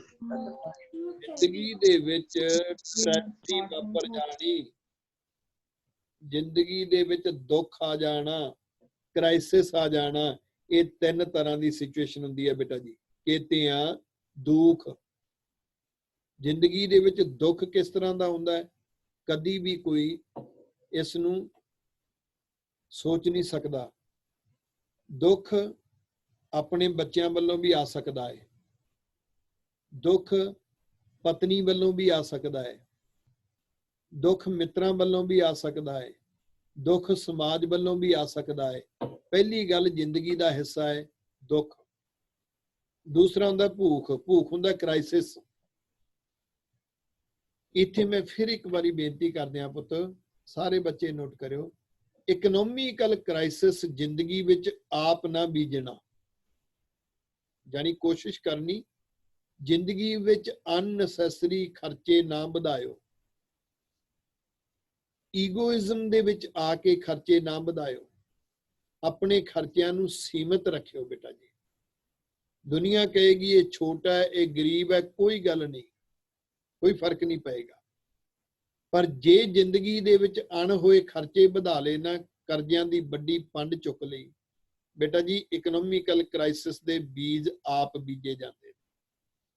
ਇਸ ਗੱਲ ਨੂੰ ਧਿਆਨ 'ਚ ਰੱਖਿਓ। ਦੂਸਰੀ ਬਾਤ, ਕੋਈ ਵੀ ਕ੍ਰਾਈਸਿਸ ਆ ਜਾਣਾ। ਤੀਸਰਾ ਹੁੰਦਾ ਹੈ ਮਾਰ, ਮਾਰ ਹੁੰਦੀ ਹੈ ਟ੍ਰੈਜਡੀ ਵਾਪਰ ਜਾਣੀ, ਦੁਖਾਂਤ ਵਾਪਰ ਜਾਣਾ, ਅਣਹੋਇਆ ਦੁਖਾਂਤ ਵਾਪਰ ਜਾਣਾ। ਜਪਜੀ ਸਾਹਿਬ ਵਿੱਚ ਸਾਨੂੰ ਸਿਖਾਇਆ ਗਿਆ ਕੁਝ ਐਸੇ ਪਿਆਰੇ ਹਨ, ਕੀਤਿਆਂ ਦੁਖ ਭੂਖ ਸਦ ਮਾਰ, ਇਹ ਭੇ ਦਾਤ ਤੇਰੀ ਦਾਤਾਰ। ਉਹ ਕਹਿੰਦੇ ਨੇ ਵਾਹਿਗੁਰੂ ਜੀ ਆ ਤਾਂ ਤੇਰੀ ਦਾਤ ਹੈ, ਇਸ ਗਿਫਟ ਦੇ ਨਾਲ, ਗਿਫਟ ਹੈ ਵਾਹਿਗੁਰੂ ਜੀ ਤੁਹਾਡੀ, ਇਸ ਗਿਫਟ ਦੇ ਨਾਲ ਮੇਰਾ ਮਨ ਹੋਰ ਮਜ਼ਬੂਤ ਹੋਏਗਾ। ਇਹ ਜਿਹੜੀ ਦੁੱਖਾਂ ਦੀ ਗਿਫਟ ਹੈ, ਜ਼ਿੰਦਗੀ 'ਚ ਕ੍ਰਾਈਸਿਸ ਆ ਜਾਣੇ, ਇਹ ਜਿਹੜੀ ਗਿਫਟ ਹੈ, ਕੋਈ ਟ੍ਰੈਜਡੀ ਵਾਪਰ ਜਾਣੀ, ਇਹ ਗਿਫਟ ਹੈ। ਹੇ ਵਾਹਿਗੁਰੂ ਜੀ, ਇਹਨੇ ਮੇਰੇ ਮਨ ਨੂੰ ਤੇਰੇ ਮਿਸ਼ਨ ਦੇ ਉੱਪਰ ਤੋਰਨ ਵਾਸਤੇ ਹੋਰ ਹੌਸਲਾ ਦੇਣਾ ਹੈ। ਇੱਕ ਗੱਲ ਹੋਰ ਇੱਥੇ ਬੇਟੇ ਯਾਦ ਰੱਖਿਓ ਪੁੱਤ, ਜੇ ਤੁਸੀਂ ਗੁਰੂ ਦੇ ਮਿਸ਼ਨ ਤੇ ਤੁਰੋਗੇ, ਜਿੰਨੇ ਜ਼ਿੰਦਗੀ 'ਚ ਦੁੱਖ ਹੋਣਗੇ, ਜਿੰਨੀਆਂ ਮਾਰਾਂ ਪੈਣਗੀਆਂ, ਉਤਨਾ ਪਤਾ ਲੱਗੇਗਾ ਕਿ ਸੰਸਾਰ ਵਿੱਚ ਉਲਝਣ ਦਾ ਕੋਈ ਫਾਇਦਾ ਨਹੀਂ। ਸੰਸਾਰ ਤੋਂ ਜ਼ਿਆਦਾ ਨਿਰੰਕਾਰ ਦੇ ਮਿਸ਼ਨ ਦੇ ਵਿੱਚ ਰਸ ਹੈ। ਤੇ ਫਿਰ ਇਹ ਤਾਂ ਸਿਖਾਇਆ ਗਿਆ ਸਾਨੂੰ ਜਪਜੀ ਸਾਹਿਬ ਦੀ ਬਾਣੀ ਵਿੱਚ। ਫਿਰ ਅਸੀਂ ਸੋਦਰ ਸਾਹਿਬ ਦਾ ਪਾਠ ਕਰਦੇ ਹਾਂ। ਸੋਦਰ ਸਾਹਿਬ ਦੇ ਪਾਠ ਵਿੱਚ ਸਾਨੂੰ ਸਿਖਾਇਆ ਗਿਆ, ਸਾਰੇ ਬੋਲ ਕੇ ਦੇਖੋ ਬੇਟਾ ਜੀ, ਦੁੱਖ ਦਾਰੂ ਸੁਖ ਰੋਗ ਪਿਆ, ਦੁਖਦਾਰੂ ਸੁਖ ਰੋਗ ਪਿਆ, ਕਾ ਸੁਖ ਤਾਮ ਨ ਹੋਈ, ਕਾ ਸੁਖ ਤਾਮ ਨ ਹੋਈ। ਸੋਦਰ ਸਾਹਿਬ ਦੀ ਬਾਣੀ ਵਿੱਚ ਸਿਖਾਇਆ, ਦੁੱਖ ਜਿਹੜੇ ਨੇ ਉਹ ਸਗੋਂ ਦਾਰੂ ਬਣਦੇ ਨੇ, ਇਸ ਮਨ ਦੇ ਲਈ ਮੈਡੀਸਨ ਬਣਦੇ ਨੇ, ਮਨ ਨੂੰ ਮਜ਼ਬੂਤ ਕਰਦੇ ਨੇ, ਜ਼ਿੰਦਗੀ ਦਾ ਤਜਰਬਾ ਬਣਦਾ ਹੈ। ਸੁੱਖ ਜਿਹੜਾ ਹੈ ਨਾ, ਸੁੱਖ ਕੀ ਹੈ ਬੇਟਾ ਜੀ, ਇਸ ਨੂੰ ਆਪਣੀ ਜ਼ਿੰਦਗੀ 'ਚ ਸਮਝ ਲਿਓ। ਪੈਸੇ ਦੇ ਨਾਲ ਜਿਹੜੀਆਂ ਸਹੂਲਤਾਂ ਨੇ, ਜਿਹਨੂੰ ਸੰਪਦਾ ਕਹਿੰਦੇ ਨੇ, ਸੰਪਦਾ ਨੂੰ ਪ੍ਰਾਪਰਟੀ ਕਹਿੰਦੇ ਨੇ, ਜਿਹਨੂੰ ਬੰਦਾ ਸੁੱਖ ਮੰਨਦਾ ਹੈ ਨਾ, ਦੇ ਅੰਦਰ ਕੋਈ ਨਾ ਕੋਈ ਰੋਗ ਪੈਦਾ ਕਰਨ, ਤੇ ਉਹ ਰੋਗ ਵਿੱਚ ਉਲਝਾ ਲੈਂਦਾ ਹੈ। ਇਸ ਲਈ ਯਾਦ ਰੱਖਿਓ, ਇਹ ਜਿਹੜੀਆਂ ਪੰਕਤੀਆਂ ਨੇ, ਇਹਨਾਂ ਨੂੰ ਜ਼ਿੰਦਗੀ 'ਚ ਜਿਉਣਾ ਹੈ ਬੇਟਾ ਜੀ। ਜਿਵੇਂ ਜਿਵੇਂ ਸਮਾਂ ਬਣੇਗਾ, ਕਦੀ ਵੀ ਦੁੱਖ ਆਵੇ, ਕੋਈ ਟ੍ਰੈਜਡੀ ਵਾਪਰੇ, ਕੋਈ ਕ੍ਰਾਈਸਿਸ ਆ ਜਾਵੇ, ਇਸ ਤਰ੍ਹਾਂ ਦੀ ਸਿਚੁਏਸ਼ਨ ਬਣੇ, ਤਾਂ ਕਹਿਣਾ ਹੈ ਕਿ ਧਨ ਨੇ ਉਹ ਪਿਆਰੇ ਜਿਹੜੇ ਇਹਨੂੰ ਦਾਤ ਸਮਝਦੇ ਸਨ। ਕੀਤਿਆਂ ਦੁਖ ਭੂਖ ਸਦ ਮਾਰ, ਇਹ ਭੇ ਦਾਤ ਤੇਰੀ ਦਾਤਾਰ। ਅਰਦਾਸ ਕਰਨੀ, ਵਾਹਿਗੁਰੂ ਜੀ ਮੈਨੂੰ ਵੀ ਸਮਰੱਥਾ ਬਖਸ਼ੀ, ਮੈਂ ਵੀ ਇਹਨੂੰ ਤੇਰੀ ਦਿੱਤੀ ਹੋਈ ਪਿਆਰੀ ਗਿਫਟ ਸਮਝ ਲਵਾਂ। ਤੇ ਆਪਾਂ ਅਰਦਾਸ ਕਰਨੀ ਹੈ, ਸਤਿਗੁਰੂ ਜੀ ਆ ਜੋ ਸੋਦਰ ਸਾਹਿਬ ਸਾਨੂੰ ਸਿਖਾਇਆ ਜਾਂਦਾ ਹੈ, ਅਸੀਂ ਇਹਨੂੰ ਜ਼ਿੰਦਗੀ 'ਚ ਜੀਈਏ। ਇੱਕ ਹੋਰ ਗੱਲ ਸਿਖਾਈ ਗਈ, ਸਾਰੇ ਬੋਲ ਕੇ ਦੇਖੋ ਔਰ ਅਰਦਾਸ ਕਰੀਏ ਆਪਾਂ ਇਸ ਨੂੰ ਜਿਉ ਸਕੀਏ। ਉਹ ਹੈ ਕਿ ਜੇ ਭੁੱਖ ਦੇ ਤਾਂ ਤਹੀ ਰਾਜਾਂ, ਜੇ ਭੁੱਖ ਦੇ ਤਾਂ ਤਹੀ ਰਾਜਾਂ, ਭੁੱਖ ਦੇ ਤਾਂ ਇਤ ਹੀ ਰਾਜਾਂ, ਭੁੱਖ ਦੇ ਤਾਂ ਇਤ ਹੀ ਰਾਜਾਂ। ਦੁੱਖ ਵਿੱਚ ਸੁਖ ਮਨਾਈ, ਦੁੱਖ ਵਿੱਚ ਸੁਖ ਮਨਾਈ, ਸੁਖ ਵਿੱਚ ਸੁਖ ਮਨਾਈ, ਦੁੱਖ ਵਿੱਚ ਸੁਖ ਮਨਾਈ। ਵਡਭਾਗੀ ਨੇ ਉਹ ਬੱਚੇ ਜਿਹੜੇ ਦੀਵਾਨ ਵਿੱਚ ਆਏ ਹੋਏ ਨੇ। ਬੇਟਾ ਜੀ ਯੂ ਆਰ ਲੱਕੀ ਪੁੱਤ, ਯੂ ਆਰ ਲੱਕੀ, ਕਿਉਂਕਿ ਗੁਰਬਾਣੀ ਦੀਆਂ ਵਿਚਾਰਾਂ ਨੇ ਤੁਹਾਡੇ ਅੰਦਰ ਇੱਕ ਸੋਚ ਦਾ ਮਹਿਲ ਉਸਾਰਨਾ ਹੈ। ਇਸ ਸੋਚ ਦੇ ਮਹਿਲ ਦੇ ਉੱਪਰ ਹੀ ਗੁਰੂ ਦੀ ਬਖਸ਼ਿਸ਼ ਨੇ ਟਿਕਣਾ ਹੈ, ਬਖਸ਼ਿਸ਼ ਨੇ ਟਿਕਣਾ ਹੈ। ਸਾਡੇ ਅੰਦਰ ਉਸ ਸੋਚ ਦੇ ਮਹਿਲ ਵਿੱਚ ਜਿਹੜਾ ਗੁਰੂ ਦੀ ਬਾਣੀ ਨੇ ਉਸਾਰਨਾ ਹੈ। ਇਹਨੂੰ ਅਰਦਾਸ ਬਣਾਉਣੀ ਆਪਣੀ ਜ਼ਿੰਦਗੀ 'ਚ, ਹੇ ਵਾਹਿਗੁਰੂ ਜੀ ਜੇ ਮੇਰੀ ਜ਼ਿੰਦਗੀ 'ਚ ਕ੍ਰਾਈਸਿਸ ਆ ਜਾਵੇ ਤਾਂ ਮੈਂ ਉਹਦੇ 'ਚ ਅੰਦਰੋਂ ਸੰਤੁਸ਼ਟ ਰਹਾ, ਰਾਜਾਂ ਇਤ ਹੀ ਰਾਜਾਂ, ਮੈਂ ਸੈਟੀਸਫਾਈਡ ਰਹਾ ਤੇਰੇ ਮਿਸ਼ਨ ਤੇ ਤੁਰਨ ਦੇ ਲਈ, ਕਿਤੇ ਮਨ ਪਿੱਛੇ ਨਾ ਮੁੜ ਜਾਵੇ। ਜੇ ਵਾਹਿਗੁਰੂ ਜੀ ਕੋਈ ਐਸੀ ਸਿਚੁਏਸ਼ਨ ਹੋਵੇ ਜਿਹੜੀ ਦੁੱਖ ਬਣ ਜਾਵੇ, ਸਤਿਗੁਰੂ ਸੱਚੇ ਪਾਤਸ਼ਾਹ ਉਸ ਦੁੱਖ ਦੇ ਵਿੱਚ ਮੈਨੂੰ ਸੁੱਖ ਨੂੰ ਸਮਝਣ ਦੀ ਦਾਤ ਆ ਜਾਵੇ। ਉਹਦੇ ਲਈ ਮੈਂ ਸਾਰੇ ਬੱਚਿਆਂ ਨੂੰ ਇੱਕ ਬੇਨਤੀ ਕਰਾਂਗਾ, ਬੇਟੇ ਕੋਸ਼ਿਸ਼ ਕਰਿਓ ਪੁੱਤ, ਹਰ ਦੁੱਖ ਦੇ ਪਿੱਛੇ ਇੱਕ ਸੁੱਖ ਛਿਪਿਆ ਹੁੰਦਾ ਹੈ, ਹਰ ਸੁੱਖ ਦੇ ਪਿੱਛੇ ਦੁੱਖ ਛਿਪਿਆ ਹੁੰਦਾ ਹੈ। ਜੇ ਤਾਂ ਜ਼ਿੰਦਗੀ 'ਚ ਸੁੱਖ ਜਿਹੜੇ ਨੇ ਉਹਨਾਂ ਨੂੰ ਰੱਬ ਦੀ ਰਜ਼ਾ ਦੇ ਵਿੱਚ, ਸ਼ੁਕਰਾਨੇ ਵਿੱਚ ਸੁੱਖਾਂ ਨੂੰ ਮਾਣਾਂਗੇ, ਤਾਂ ਜਿਹੜੇ ਦੁੱਖ ਨੇ ਨਾ ਉਹ ਭੱਜ ਜਾਂਦੇ ਨੇ। ਉਹ ਕਹਿੰਦੇ ਨੇ ਇਹ ਤਾਂ ਰੱਬ ਦੇ ਨਾਲ ਜੁੜਿਆ ਹੋਇਆ, ਇੱਥੇ ਮੇਰੀ ਬੱਸ ਨਹੀਂ ਚੱਲਣੀ, ਦੁੱਖ ਪਿੱਛੇ ਭੱਜ ਜਾਂਦੇ ਨੇ। ਜਿਹੜੇ ਸੁੱਖਾਂ ਨੂੰ ਰੰਗ ਰਲੀਆਂ ਬਣਾ ਕੇ ਨਸ਼ਿਆਂ ਦੇ ਨਾਲ, ਸੁੱਖਾਂ ਨੂੰ ਦੁਨਿਆਵੀ ਐਸ਼ਪ੍ਰਸਤੀ ਦੇ ਨਾਲ ਨਿਭਾਉਂਦੇ ਨੇ ਤੇ ਦੁੱਖ ਥਾਪੀਆਂ ਮਾਰਦਾ, ਇਹਦੇ ਤੇ ਮੇਰਾ ਬੱਸ ਚੱਲੇਗਾ ਕਿਉਂਕਿ ਰੱਬ ਇਹਦੇ ਨਾਲ ਨਹੀਂ ਖੜੇਗਾ, ਗੁਰੂ ਇਹਦੇ ਨਾਲ ਨਹੀਂ ਖੜਨਗੇ। ਇਸੇ ਤਰ੍ਹਾਂ ਜ਼ਿੰਦਗੀ ਦੇ ਵਿੱਚ ਜਦੋਂ ਦੁੱਖ ਆਉਂਦਾ ਹੈ ਬੇਟਾ ਜੀ, ਜਿਹੜੇ ਦੁੱਖਾਂ 'ਚ ਘਬਰਾ ਜਾਂਦੇ ਜੇ, ਜਿਹੜੇ ਦੁੱਖਾਂ 'ਚ ਮਿਸ਼ਨ ਨੂੰ ਛੱਡ ਜਾਂਦੇ ਜੇ, ਜਿਹੜੇ ਦੁੱਖਾਂ ਦੇ ਵਿੱਚ ਉਹ ਗੁਰੂ ਪਾਤਸ਼ਾਹ ਦਾ ਦਿੱਤਾ ਹੋਇਆ ਕਰਜ਼ਾ ਆਪਣੇ ਸਿਰ ਤੇ ਮਹਿਸੂਸ ਨਹੀਂ ਕਰਦੇ ਤੇ ਉਸ ਸੁੱਖ ਨੂੰ ਹੀ ਜ਼ਿੰਦਗੀ ਦਾ ਟਾਰਗੇਟ ਸਮਝਦੇ ਨੇ, ਤੇ ਦੁੱਖ ਫਿਰ ਸੋਚਦਾ ਇਹਨਾਂ ਤੇ ਮੇਰਾ ਹਰ ਬਸ ਚੱਲੇਗਾ ਕਿਉਂਕਿ ਇਹ ਰੱਬ ਦੇ ਸ਼ੁਕਰਾਨੇ ਵਾਲੇ ਬੰਦੇ ਨਹੀਂ ਹੈ, ਇਹ ਨਾ ਸ਼ੁਕਰੇ ਨੇ। ਤੇ ਜੇ ਕੋਈ ਸੁੱਖਾਂ ਦੇ ਵਿੱਚ ਸ਼ੁਕਰਾਨੇ ਵਿੱਚ ਜਿਉਂਦਾ ਹੈ ਤੇ ਸੁੱਖਾਂ ਦੇ ਵਿੱਚ ਵੀ ਆਪਣੇ ਮਿਸ਼ਨ ਤੇ ਤੁਰਦਾ ਰਹਿੰਦਾ ਹੈ, ਵੱਧਦਾ ਰਹਿੰਦਾ ਹੈ, ਤੇ ਫਿਰ ਦੁੱਖ ਕਹਿੰਦੇ ਨੇ ਇੱਥੇ ਸਾਡਾ ਬਸ ਨਹੀਂ ਚੱਲੇਗਾ। ਇਸ ਲਈ ਸੁੱਖ ਦੇ ਪਿੱਛੇ ਛੁਪਿਆ ਹੋਇਆ ਦੁੱਖ, ਦੁੱਖ ਦੇ ਪਿੱਛੇ ਛੁਪਿਆ ਹੋਇਆ ਸੁੱਖ, ਉਹਨੂੰ ਸੱਦਾ ਦੇਵਾਂਗੇ ਅਸੀਂ ਆਪ, ਉਹਨੂੰ ਦੂਰ ਕਰਾਂਗੇ ਅਸੀਂ ਆਪ। ਕਿਵੇਂ? ਜੇ ਅਸੀਂ ਗੁਰੂ ਦੀ ਸੋਚ ਦਾ ਮਹਿਲ ਆਪਣੇ ਅੰਦਰ ਵਸਾਵਾਂਗੇ। ਇੱਕੋ ਇੱਕ ਤਰੀਕਾ ਹੈ ਗੁਰੂ ਦੀ ਸੋਚ ਦਾ ਮਹਿਲ ਵਸਾਉਣ ਦਾ, ਜੇ ਗੁਰਬਾਣੀ ਦੀ ਵਿਚਾਰ ਸਾਡੇ ਅੰਦਰ ਜਾਏਗੀ, ਮਨ ਨੂੰ ਚੰਗੀ ਲੱਗੇਗੀ ਤੇ ਮਨ ਨੂੰ ਕਹਿਣਾ ਵਾਹਿਗੁਰੂ ਜੀ ਜੇ ਭੁੱਖ ਦੇ ਤਾਂ ਇਤ ਹੀ ਰਾਜਾਂ। ਇਹ ਵਾਹਿਗੁਰੂ ਸੱਚੇ ਪਾਤਸ਼ਾਹ ਜ਼ਿੰਦਗੀ ਵਿੱਚ ਕ੍ਰਾਈਸਿਸ ਆਏਗਾ, ਤੇਰਾ ਮਿਸ਼ਨ ਨਹੀਂ ਛੱਡਣਾ। ਸਤਿਗੁਰੂ ਜੀ ਜ਼ਿੰਦਗੀ 'ਚ ਲੱਖ ਕ੍ਰਾਈਸਿਸ ਆ ਜਾਵੇ, ਕਿਰਪਾ ਰੱਖੀ ਸਿੱਖੀ ਦੀ ਵੈਲਿਊ ਸਮਝ ਆ ਜਾਵੇ। ਸਤਿਗੁਰੂ ਸੱਚੇ ਪਾਤਸ਼ਾਹ ਜੀ ਗੁਰਬਾਣੀ ਗੁਰਮਤਿ ਦੀ ਵੈਲਿਊ ਸਮਝ ਆ ਜਾਵੇ ਤੇ ਦੁੱਖ ਵਿੱਚ ਸੁਖ ਮਨਾਈ, ਦੁੱਖਾਂ ਦੇ ਵਿੱਚ ਵੀ ਤੇਰੀ ਰਜ਼ਾ ਵਿੱਚ ਰਾਜੀ ਰਹਿ ਸਕੀਏ। ਤਾਂ ਇਹ ਜਿਹੜੀ ਸੋਚ ਦਾ ਮਹਿਲ ਹੈ ਬੇਟਾ ਜੀ, ਇਹ ਹੋਰ ਮਜ਼ਬੂਤ ਹੁੰਦਾ ਹੈ ਇਸ ਪੰਕਤੀ ਦੇ ਨਾਲ। ਉਹ ਹੈ, ਸਾਰਿਆਂ ਨੇ ਬੋਲਣਾ ਬੇਟੇ, ਸੁਖ ਦੁੱਖ ਦੋਏ ਦਰ ਕੱਪੜੇ, ਸੁਖ ਦੁੱਖ ਦੋਏ ਦਰ ਕੱਪੜੇ, ਸੁਖ ਦੁੱਖ ਦੋਏ ਕਰ ਕੱਪੜੇ, ਕਰ ਕੱਪੜੇ।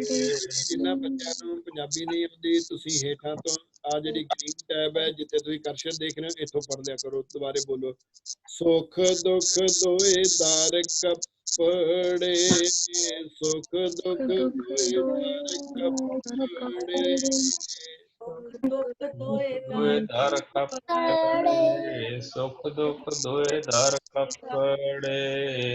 ਪਹਿਰੈ ਜਾਏ ਮਨੁੱਖ ਪਹਿਰੈ ਜਾਏ ਮਨੁੱਖ ਪਹਿਰੇ ਜਾਏ ਮਨੁੱਖ ਪਹਿਰੇ ਜਾਏ ਮਨੁੱਖ ਇਹ ਜ਼ਿੰਦਗੀ ਦੇ ਵਿੱਚ ਦੋ ਕੱਪੜੇ ਨੇ, ਇਹਨੂੰ ਮਨ ਪਹਿਨੇਗਾ, ਪਹਿਨਣੇ ਪਏਗਾ। ਤੇ ਉਹਦੇ ਚ ਕਰਨਾ ਕੀ ਹੈ? ਅਗਾਹਾਂ ਕੂਤਰਾਂਗ, ਅਗਾਹਾਂ ਕੂਤਰਾਂਗ,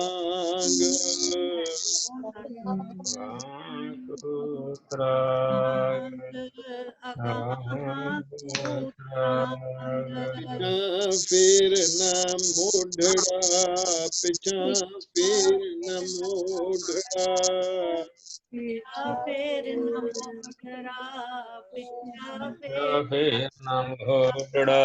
ਗੁਰੂ ਪਾਤਸ਼ਾਹ ਕਹਿੰਦੇ ਸੁੱਖਾਂ ਦੁੱਖਾਂ ਦੇ ਕੱਪੜੇ ਜ਼ਿੰਦਗੀ 'ਚ ਪਹਿਨਣੇ ਪੈਣੇ ਨੇ, ਹਮੇਸ਼ਾ ਅਗਾਂਹ ਕੂਤਰਾਂਗ, ਅੱਗੇ ਵੱਧ, ਪਿਛਾਂ ਫੇਰ ਨਾ ਮੋਢੜਾ, ਪਿੱਛੇ ਨਾ ਫੇਰੀ। ਆ ਜਿਹੜੀ ਸੋਚ ਹੈ ਨਾ, ਇਹ ਸੋਚ ਵਾਹਿਗੁਰੂ ਸੱਚੇ ਪਾਤਸ਼ਾਹ ਨੇ ਇੱਕ ਬੈਰੀਅਰ ਦੇ ਦਿੱਤਾ। ਇਸ ਬੈਰੀਅਰ ਦੇ ਵਿੱਚ ਦੁੱਖ ਨਹੀਂ ਦਿਸਦਾ, ਇਹ ਤਾਂ ਲੱਗਦਾ ਹੈ ਕਿ ਇਹ ਤਾਂ ਮੇਰੀ ਪ੍ਰੀਖਿਆ ਹੋ ਰਹੀ ਹੈ।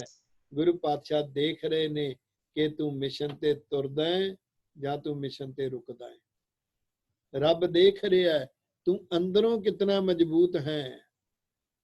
ਇਹ ਜਿਹੜੀ ਸੋਚ ਹੈ ਨਾ, ਇਹ ਇੱਕ ਬੈਰੀਅਰ ਦੇ ਦਿੱਤਾ। ਇਹਦੇ 'ਚ ਫਿਰ ਦੁੱਖ ਨਹੀਂ ਲੱਗਦਾ, ਭਾਵੇਂ ਕੋਈ ਮਰਦ ਹੈ ਤੇ ਭਾਵੇਂ ਕੋਈ ਇਸਤਰੀ ਹੈ। ਇਸ ਸੋਚ ਦੇ ਵਿੱਚ ਉਹ ਆਨੰਦ ਦੇ ਵਿੱਚ ਅੱਗੇ ਵੱਧਦੇ ਨੇ। ਆਨੰਦ ਕਰਹਿ ਨਰ ਨਾਰੀ, ਆਨੰਦ ਕਰਹਿ ਨਰ ਨਾਰੀ,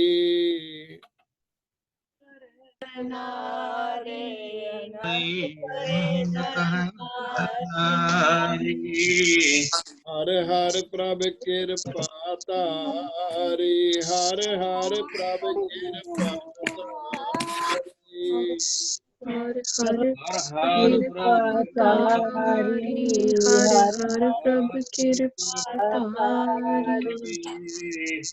ਹਾਂਜੀ। ਆਨੰਦ ਕਰਹਿ ਨਰ ਨਾਰੀ, ਭਾਵੇਂ ਮਰਦ ਹੈ ਭਾਵੇਂ ਔਰਤ ਹੈ, ਉਹ ਫਿਰ ਅੰਦਰੋਂ ਆਨੰਦ ਵਿੱਚ ਜਿਉਂਦੇ ਨੇ ਜਦੋਂ ਇਹ ਸੋਚ ਦਾ ਮਹਿਲ ਬਣ ਜਾਵੇ। ਮੈਂ ਇੱਕ ਐਗਜ਼ਾਮਪਲ ਬੱਚਿਆਂ ਦੇ ਸਾਹਮਣੇ ਰੱਖਾਂਗਾ। ਬੇਟੇ ਤੁਸੀਂ ਲੱਕੀ ਹੋ, ਕਿਉਂਕਿ ਇਸ ਉਮਰ ਦੇ ਵਿੱਚ ਜਿਹੜੀ ਸੋਚ ਦਾ ਮਹਿਲ ਬਣਦਾ ਹੈ ਨਾ, ਉਹ ਵੱਡੀ ਉਮਰ ਵਿੱਚ ਜਾ ਕੇ ਨਹੀਂ ਬਣ ਸਕਦਾ ਪੁੱਤ। You are Lucky. ਜਿਨ੍ਹਾਂ ਦੇ ਬਚਪਨ ਵਿੱਚ ਬੀਜ ਨਹੀਂ ਬੀਜਿਆ ਜਾਂਦਾ, ਉਹਨਾਂ ਦੀ ਨੀਂਹ ਅੰਦਰੋਂ ਕਮਜ਼ੋਰ ਰਹਿ ਜਾਂਦੀ ਹੈ। ਜਿਨ੍ਹਾਂ ਦਾ ਟੀਨ ਏਜ ਦੇ ਵਿੱਚ ਮਿਹਨਤ ਨਹੀਂ ਕੀਤੀ ਜਾਂਦੀ, ਉਹ ਅੰਦਰੋਂ ਨੀਂਹ ਕਮਜ਼ੋਰ ਰਹਿ ਜਾਂਦੀ ਹੈ। ਅਗਰ ਕੋਈ ਬਚਪਨ ਦੇ ਵਿੱਚ ਪੜ੍ਹਾਈ ਵਿੱਚ ਧਿਆਨ ਨਹੀਂ ਨਾ ਦਿੰਦਾ, ਟੀਨ ਏਜ ਵਿੱਚ ਪੜ੍ਹਾਈ ਵਿੱਚ ਧਿਆਨ ਨਹੀਂ ਦਿੰਦਾ, ਮਤ ਸਮਝੋ ਯੂਨੀਵਰਸਿਟੀ ਵਿੱਚੋਂ ਨਿਕਲ ਜਾਏਗਾ। ਇਸੇ ਤਰ੍ਹਾਂ ਜ਼ਿੰਦਗੀ ਦੇ ਵਿੱਚ ਤੁਹਾਡੀ ਉਮਰ ਬੇਟਾ ਜੀ ਲੱਕੀ ਹੈ। ਤੁਸੀਂ ਐਤਵਾਰ ਦੇ ਦੀਵਾਨ ਦੀ ਇੱਛਾ ਰੱਖਦੇ ਹੋ। ਤੇ ਮੈਂ ਤੁਹਾਨੂੰ ਇੱਕ ਐਗਜ਼ਾਮਪਲ ਦੇਵਾਂ। ਕਿਸਾਨ ਖੇਤੀ ਕਰਦਾ ਹੈ। ਖੇਤੀ ਕਦੋਂ ਸ਼ੁਰੂ ਹੁੰਦੀ ਹੈ? ਬੀਜ ਬੀਜਣ ਤੋਂ ਪਹਿਲਾਂ। ਜਦੋਂ ਖੇਤ ਨੂੰ ਵਾਹੁੰਦਾ ਹੈ, ਵਾਹ ਕੇ ਉਸ ਨੂੰ ਪਾਣੀ ਲਾਉਂਦਾ ਹੈ, ਪਾਣੀ ਲਾ ਕੇ ਫਿਰ ਉਹਨੂੰ ਵੱਤਰ ਕਰਦਾ ਹੈ, ਉਡੀਕਦਾ ਹੈ ਕਿ ਸੁੱਕ ਕੇ ਬੱਤਰ ਹੋ ਜਾਵੇ। ਤੇ ਜਦੋਂ ਪ੍ਰੋਪਰ ਤਿਆਰ ਹੋ ਜਾਂਦੀ ਹੈ, ਫਿਰ ਉਸ 'ਚ ਬੀਜ ਰੱਖਦਾ ਹੈ। ਜਦੋਂ ਬੀਜ ਰੱਖਦਾ ਹੈ ਤੇ ਫਿਰ ਉਹ ਬੀਜ ਦੇ ਲਈ ਮਿਹਨਤ ਕਰਦਾ ਹੈ। ਫਿਰ ਨਿੱਤ ਉਸ ਆਪਣੀ ਫਸਲ ਨੂੰ ਦੇਖਦਾ ਹੈ। ਨਿੱਤ ਫਸਲ ਨੂੰ ਦੇਖਦਿਆਂ ਫਿਰ ਉਹ ਵਾੜ ਕਰਦਾ ਹੈ। ਖੇਤੀ ਕਰਦਿਆਂ ਕਦੋਂ ਪਤਾ ਲੱਗਦਾ ਹੈ ਕਿ ਖੇਤੀ ਵਿੱਚ ਸਫਲ ਹੈ ਜਾਂ ਨਹੀਂ ਹੈ? ਪਤਾ ਲੱਗਦਾ ਹੈ ਜਦੋਂ ਉਹਦੇ ਘਰ ਵਿੱਚ ਫਸਲ ਆ ਜਾਂਦੀ ਹੈ। ਉਸ ਤੋਂ ਪਹਿਲਾਂ ਨਹੀਂ ਪਤਾ ਲੱਗ ਸਕਦਾ। ਇਸੇ ਤਰ੍ਹਾਂ ਸਕੂਲ ਦੇ ਵਿੱਚ ਕੋਈ ਪੜ੍ਹਨ ਜਾਂਦਾ ਹੈ। ਤੁਸੀਂ ਕਦੀ ਦੇਖਿਆ ਹੋਵੇਗਾ, ਬਹੁਤ ਐਸੇ ਸਟੂਡੈਂਟ ਹੋਣਗੇ ਜਿਹੜੇ ਪ੍ਰਾਇਮਰੀ ਤੱਕ 100% ਮਾਰਕਸ ਲਿਆਉਂਦੇ ਸੀ, 90% ਮਾਰਕਸ ਲਿਆਉਂਦੇ ਸੀ, 80% ਮਾਰਕਸ ਲਿਆਉਂਦੇ ਸੀ। 9ਵੀਂ 10ਵੀਂ ਵਿੱਚ ਕਮਜ਼ੋਰ ਹੋਣ ਲੱਗ ਪਏ। ਯੂਨੀਵਰਸਿਟੀ ਵਿੱਚ ਜਾ ਕੇ ਡਿਗਰੀ ਹੋਈ ਨਹੀਂ ਪ੍ਰਾਪਤ ਕਰ ਸਕੇ। ਇਹਦਾ ਮਤਲਬ ਪਤਾ ਕਿੱਥੇ ਲੱਗਣਾ ਸੀ ਡਿਗਰੀ ਦਾ? ਲਾਸਟ ਤੇ ਜਾ ਕੇ ਪਤਾ ਲੱਗਣਾ ਸੀ। ਇਸੇ ਤਰ੍ਹਾਂ ਬੇਟਾ ਜੀ ਜ਼ਿੰਦਗੀ ਦੇ ਵਿੱਚ ਇਹ ਗੱਲ ਯਾਦ ਰੱਖਿਓ, ਜ਼ਿੰਦਗੀ ਦਾ ਰਿਜ਼ਲਟ ਵਡੇਪੇ ਵਿੱਚ ਨਿਕਲਣਾ ਹੈ। ਕੀ ਵਡੇਪੇ ਦੇ ਵਿੱਚ ਬੱਚੇ ਸਿੱਖੀ ਨਾਲ ਜੁੜੇ ਰਹਿ ਗਏ ਤਾਂ ਹੁਣ ਉੱਥੇ ਜਾ ਕੇ ਫਲ ਦਾ ਪਤਾ ਲੱਗਣਾ ਪੁੱਤ। ਜਦੋਂ ਮਿਹਨਤ ਨਹੀਂ ਕੀਤੀ ਹੁੰਦੀ, ਬਚਪਨ ਗਵਾ ਦਿੱਤਾ, ਟੀਨੇਜ ਗਵਾ ਦਿੱਤੀ, बुढ़ेपे में जाके पता लग्या बच्चे सिक्खी च नहीं रहे। फिर वो सोचता है सिक्खी च क्यों नहीं रहे। जो रिसर्च करता उन्होंने पता की पता लगता है, उन्होंने लगता है कि ये इसलिए हो गया क्योंकि मैं सारी जिंदगी पैसा कमाਉਂਦਾ रहा, प्रॉपर्टी बनाਉਂਦਾ रहा, बच्चों ਨੂੰ टाइम ना दिता। ते जे पुछया तू इन्ना पैसा इन्नी प्रॉपर्टी कादे लिए कीती, कहंदा बच्चों लिए कीती। नोट करियो, जिन्हां ਲਈ ਕੀਤੀ ਉਹਨਾਂ ਕਦਰ ਨਾ ਜਾਣੀ ਤੇ ਅਖੀਰ ਤੇ ਜਾ ਕੇ ਰਿਜ਼ਲਟ ਨਿਕਲਣਾ ਸੀ। ਗੱਲ ਯਾਦ ਰੱਖਿਓ, ਜਿਹੜਾ ਬੀਜ ਬੀਜਿਆ ਜਾਂਦਾ ਨਾ ਉਹਦਾ ਨਤੀਜਾ ਉਦੋਂ ਨਿਕਲਦਾ ਜਦੋਂ ਫਲ ਲੱਗਦਾ ਹੈ। ਇਸੇ ਤਰ੍ਹਾਂ ਜ਼ਿੰਦਗੀ ਦਾ ਨਤੀਜਾ ਬੁਢੇਪੇ ਵਿੱਚ ਜਾ ਕੇ ਨਿਕਲਦਾ ਹੈ ਤੇ ਉਹ ਨਿਕਲੇਗਾ ਤਾਂ ਜੇ ਜ਼ਿੰਦਗੀ 'ਚ ਮਿਸ਼ਨ ਹੋਏਗਾ। ਉਸ ਮਿਸ਼ਨ ਵਿੱਚ ਅੱਜ ਦਾ ਹੁਕਮਨਾਮਾ ਗੁਰੂ ਅਰਜਨ ਦੇਵ ਸਾਹਿਬ ਜੀ ਮਹਾਰਾਜ, ਜਿਨ੍ਹਾਂ ਦਾ ਆਪਣਾ ਜੀਵਨ ਜੁਝਾਰੂ ਬਿਰਤੀ ਵਾਲਾ ਸੀ। ਗੁਰੂ ਅਰਜਨ ਦੇਵ ਸਾਹਿਬ ਜੀ ਮਹਾਰਾਜ ਜੀ ਦਾ ਜੀਵਨ, ਵਾਹ क्या बात है। भरा लख दुश्मनी कर गया, भरा हमेशा गुरगद्दी खोण वास्ते यतन करता रहा। गुरु पातशाह संघर्ष विचों दी निकल के साडे सामने ततियां तवियां ते बैठ के ऐसे जीवन दे नाल सानू आ एक ऐसी कमाल दी सोच दे गए कि परमेश्वर ने जदों बन्ना दिता हुंदा ना, एक सोच दा बन्ना कि नहीं ये दुख नहीं है, फिर अंदर आनंद बनदा। जे दुख नहीं है तो की है, एक ਪ੍ਰੀਖਿਆ है। ਇਹ ਮੇਰੀ ਜ਼ਿੰਦਗੀ ਦੇ ਮਿਸ਼ਨ ਦੀ ਚਾਲ ਨੂੰ ਤੇਜ਼ ਕਰਨ ਵਾਸਤੇ ਬਣੀ ਹੋਈ ਇੱਕ ਸਿਚੁਏਸ਼ਨ ਹੈ। ਮੈਨੂੰ ਆਪਣੀ ਜ਼ਿੰਦਗੀ ਵਿੱਚ ਅੱਗੇ ਵਧਣ ਵਾਸਤੇ ਇੱਕ ਸਿਚੁਏਸ਼ਨ ਹੈ। ਬੇਟਾ ਜੀ ਕੋਸ਼ਿਸ਼ ਕਰਿਓ, ਕਦੀ ਜ਼ਿੰਦਗੀ 'ਚ ਪੜ੍ਹਿਓ ਜਦੋਂ ਗੁਰੂ ਅਰਜਨ ਦੇਵ ਸਾਹਿਬ ਜੀ ਮਹਾਰਾਜ ਜੀ ਨੂੰ ਅਰੈਸਟ ਕਰਨ ਵਾਸਤੇ ਅੰਮ੍ਰਿਤਸਰ ਸਾਹਿਬ ਵਿੱਚ ਸਿਪਾਹੀ ਆਉਂਦੇ ਨੇ ਤੇ ਸਤਿਗੁਰੂ ਸੱਚੇ ਪਾਤਸ਼ਾਹ ਤੁਰਨ ਲੱਗਦੇ ਨੇ। ਉਸ ਵੇਲੇ ਆਪਣੇ ਪਰਿਵਾਰ ਨੂੰ, माता गंगा जी नूं, गुरु के गुरसिखां नूं, अपने प्यारिਆਂ ਨੂੰ ਕਹਿੰਦੇ ਨੇ कि हुण ਉੱਥੇ जाना है, वापस नहीं मुड़िया जाना, क्योंकि ਜਿਹੜੀ ਉਹਨਾਂ ਦੀ गंदी सोच है ਉਹਨਾਂ ने मैनू शहीद करना है। तुरदे ने, ਇਹ ਗੱਲ सुन के सारे निराश ਹੁੰਦੇ ने। सतगुरु सच्चे पातशाह कहते निराश क्यों ਹੁੰਦੇ हो? सतगुरु जी वो गंदी सोच वाले कुछ भी कर सकते ने, ਉਹ ਤੁਹਾਨੂੰ ਟੌਰਚਰ ਕਰਨਗੇ, ਮੈਂਟਲੀ ਟੌਰਚਰ ਕਰਨਗੇ, ਫਿਜ਼ੀਕਲੀ ਟੌਰਚਰ ਕਰਨਗੇ। ਸਤਿਗੁਰੂ ਸੱਚੇ ਪਾਤਸ਼ਾਹ ਕਹਿੰਦੇ ਉਹਦੇ ਵਿੱਚੋਂ ਹੀ ਤੇ ਰਿਜ਼ਲਟ ਨਿਕਲੇਗਾ। ਨਤੀਜਾ ਕੀ ਨਿਕਲੇਗਾ? ਡਿਗਰੀ ਕੀ ਮਿਲੀ? ਸ਼ਹੀਦ ਹੋਣ ਦੀ ਡਿਗਰੀ। ਯਾਦ ਰੱਖਿਓ ਬੇਟੇ, ਗੁਰੂ ਨਾਨਕ ਪਾਤਸ਼ਾਹ ਦੇ ਕੋਲ ਸਭ ਕੁਝ ਸੀ। ਗੁਰੂ ਨਾਨਕ ਪਾਤਸ਼ਾਹ ਦਾ ਅਖੀਰਲਾ ਸਵਾਸ ਜੋਤੀ ਜੋਤ ਸ਼ਬਦ ਰਹਿ ਗਿਆ, ਸ਼ਹੀਦੀ ਸ਼ਬਦ ਨਹੀਂ ਬਣਿਆ। ਗੁਰੂ ਅੰਗਦ ਦੇਵ ਸਾਹਿਬ ਜੀ ਦਾ ਆਖਰੀ ਸ਼ਬਦ ज्योति जोत रह गया, शहीदी नहीं बनया। गुरु रामदास साहब जी महाराज, गुरु अमरदास साहब जी महाराज, चार गुरुआं दा आखिरी सवास ज्योति जोत कहलाया। गुरु अर्जन देव साहब जी दा आखिरी सवास शहीदी कहलाया। इसलिए हमेशा रिजल्ट अखीर ते आउंदा है। जदों अखीर ते रिजल्ट आउंदा है तां फिर दुखां दे विचों दी निकल के आउंदा है, सुखां दे विचों दी निकल के आउंदा है। कोशिश करियो, अपने मन ਨੂੰ ਸਮਝਾ ਲਿਓ, ਕੋਈ ਵੀ ਐਸਾ ਕਾਰਜ ਹੀ ਨਹੀਂ ਹੈ ਜਿਹਦੇ ਦੇ ਵਿੱਚ ਦੁੱਖ ਨਾ ਹੋਵੇ। ਖੇਤੀ ਕਰਨੀ ਹੈ, ਦੁਖੀ ਹੋ ਕੇ ਉਹਦੇ ਵਿੱਚੋਂ ਦੀ ਨਿਕਲਣਾ ਪਵੇਗਾ। ਧੁੱਪਾਂ ਸਹਾਰਨੀਆਂ, ਗਰਮੀ ਸਹਾਰਨੀ, ਜ਼ਿੰਦਗੀ ਦਾ ਹਰ ਕੰਮ ਦੁੱਖਾਂ ਵਿੱਚੋਂ ਦੀ ਨਿਕਲਦਾ ਹੈ। ਜਿਹੜਾ ਮਿਸ਼ਨ ਤੇ ਤੁਰਨਾ ਹੈ, ਜਦੋਂ ਇਹ ਸਮਝ ਪੈਗੀ ਅੰਦਰ ਇੱਕ ਆਨੰਦ ਬਣਦਾ ਹੈ। ਉਹ ਹਰ ਪ੍ਰਭ ਕਿਰਪਾ ਧਾਰੀ। ਕਿਰਪਾ ਕਿਹੜੀ ਧਾਰ ਦਿੱਤੀ? ਉਹ ਬਖਸ਼ਿਸ਼ ਵਾਲੀ ਜੀਵਨ ਜੁਗਤ ਸਮਝਾ ਦਿੱਤੀ, ਇੱਕ ਸੋਚ ਸਮਝਾ ਦਿੱਤੀ। ਉਹ ਜੀਵਨ ਜੁਗਤ ਕੀ ਹੈ? ਉਸ ਵਿੱਚ ਜੁਗਤ ਦੱਸ ਦਿੱਤੀ ਹੈ, ਦੁੱਖ ਨਹੀਂ ਹੈ। ਆਖੋ ਕੋਈ ਵੀ ਸਿਚੁਏਸ਼ਨ ਐਸੀ ਨਹੀਂ ਹੈ ਜਿਹੜੀ ਦੁੱਖ ਹੈ। ਹਰ ਸਿਚੁਏਸ਼ਨ ਜ਼ਿੰਦਗੀ ਦੇ ਵਿੱਚ ਮਨ ਨੂੰ ਮਜ਼ਬੂਤ ਕਰਕੇ ਅੱਗੇ ਨੂੰ ਤੋਰਨ ਵਾਲੀ ਹੈ। ਫਿਰ ਸਤਿਗੁਰੂ ਜੀ ਰਹਾਉ ਪਦੇ ਵਿੱਚ ਸਾਨੂੰ ਸਾਰਿਆਂ ਨੂੰ ਕਹਿੰਦੇ ਨੇ ਸੰਤ ਜਨ ਕਹਿ ਕੇ। ਸੰਤੋ ਸਾਰੇ ਬੋਲਿਓ, ਸੰਤੋ ਸੁਖ ਹੋਆ ਸਭ ਥਾਈ, ਸੰਤੋ ਸੁਖ ਹੋਆ ਸਭ ਥਾਈ, ਸੰਤੋ ਸੁਖ ਹੋਆ ਸਭ ਥਾਈ, ਪਾਰ ਬ੍ਰਹਮ ਪੂਰਨ ਪਰਮੇਸ਼ਰ, ਪ੍ਰਭ ਰਹਿਆ ਸਭਨੀ ਜਾਈ। ਰਹਾਉ ਪਦਾ ਹੈ। ਐ ਸੰਤ ਜਨੋ, ਐ ਗੁਰੂ ਕੇ ਗੁਰਸਿੱਖੋ, ਜਦੋਂ ਇਹ ਸਮਝ ਪੈ ਗਈ ਨਾ, ਪਾਰ ਬ੍ਰਹਮ ਪੂਰਨ ਪਰਮੇਸ਼ਰ ਰੱਬ ਰਹਿਆ ਸਭਨੀ ਜਾਈ, ਸਭਨੀ ਥਾਂ ਵਾਹਿਗੁਰੂ ਸੱਚੇ ਪਾਤਸ਼ਾਹ ਹਰ ਥਾਂ ਤੇ, ਜਿੱਥੇ ਮਰਜੀ ਜਾਈਏ ਹਰ ਥਾਂ ਤੇ ਰਮਿਆ ਹੋਇਆ ਹੈ। ਆਖੋ ਫਿਰ ਹਰ ਥਾਂ ਦੇ ਉੱਪਰ ਹੀ ਸੰਤ ਜਨੋ ਅੰਦਰ ਮਾਨਣ ਵਾਲਾ ਸੁੱਖ ਪਿਆ ਹੈ। ਕਿਸੇ ਵੀ ਸਿਚੁਏਸ਼ਨ ਵਿੱਚ ਮਨ ਜਾਵੇ, ਹਰ ਸਿਚੁਏਸ਼ਨ ਵਿੱਚ ਰੱਬ ਦੀਆਂ ਸ਼ਕਤੀਆਂ, ਰੱਬ ਦਾ ਗੁਣ ਤੇ ਰੱਬ ਦੀਆਂ ਬਖਸ਼ਿਸ਼ਾਂ ਉਹਦਾ ਵਰਤਾਰਾ ਵਰਤਦਾ ਹੈ। ਇਸ ਲਈ ਇਹ ਸੰਤ ਜਨੋ ਅੰਦਰ ਸੁਖ ਬਣਦਾ ਹੈ, ਅੰਦਰ ਆਨੰਦ ਬਣਦਾ ਹੈ। ਆਖਰੀ ਪੰਕਤੀ ਹੈ, ਤੁਰ ਕੀ ਬਾਣੀ ਆਈ, ਤੁਰ ਕੀ ਬਾਣੀ ਆਈ,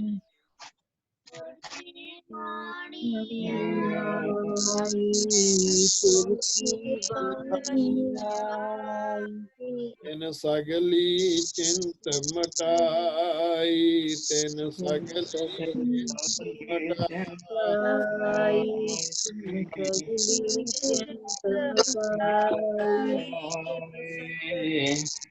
ਹਾਂਜੀ, ਧੁਰ ਕੀ ਬਾਣੀ ਆਈ, ਧੁਰ ਕੀ ਬਾਣੀ, ਗੁਰਬਾਣੀ ਦੀਆਂ ਸਿੱਖਿਆਵਾਂ ਸਾਡੇ ਅੰਦਰੋਂ ਜਦੋਂ ਗੂੰਜਦੀਆਂ ਨੇ, ਇਹ ਧੁਰ ਕੀ ਬਾਣੀ ਹੈ। ਇਹਨੂੰ ਰੱਖ ਦੇ, ਲਿਖਣਾ ਪੈ ਰਿਹਾ। ਹਾਂਜੀ,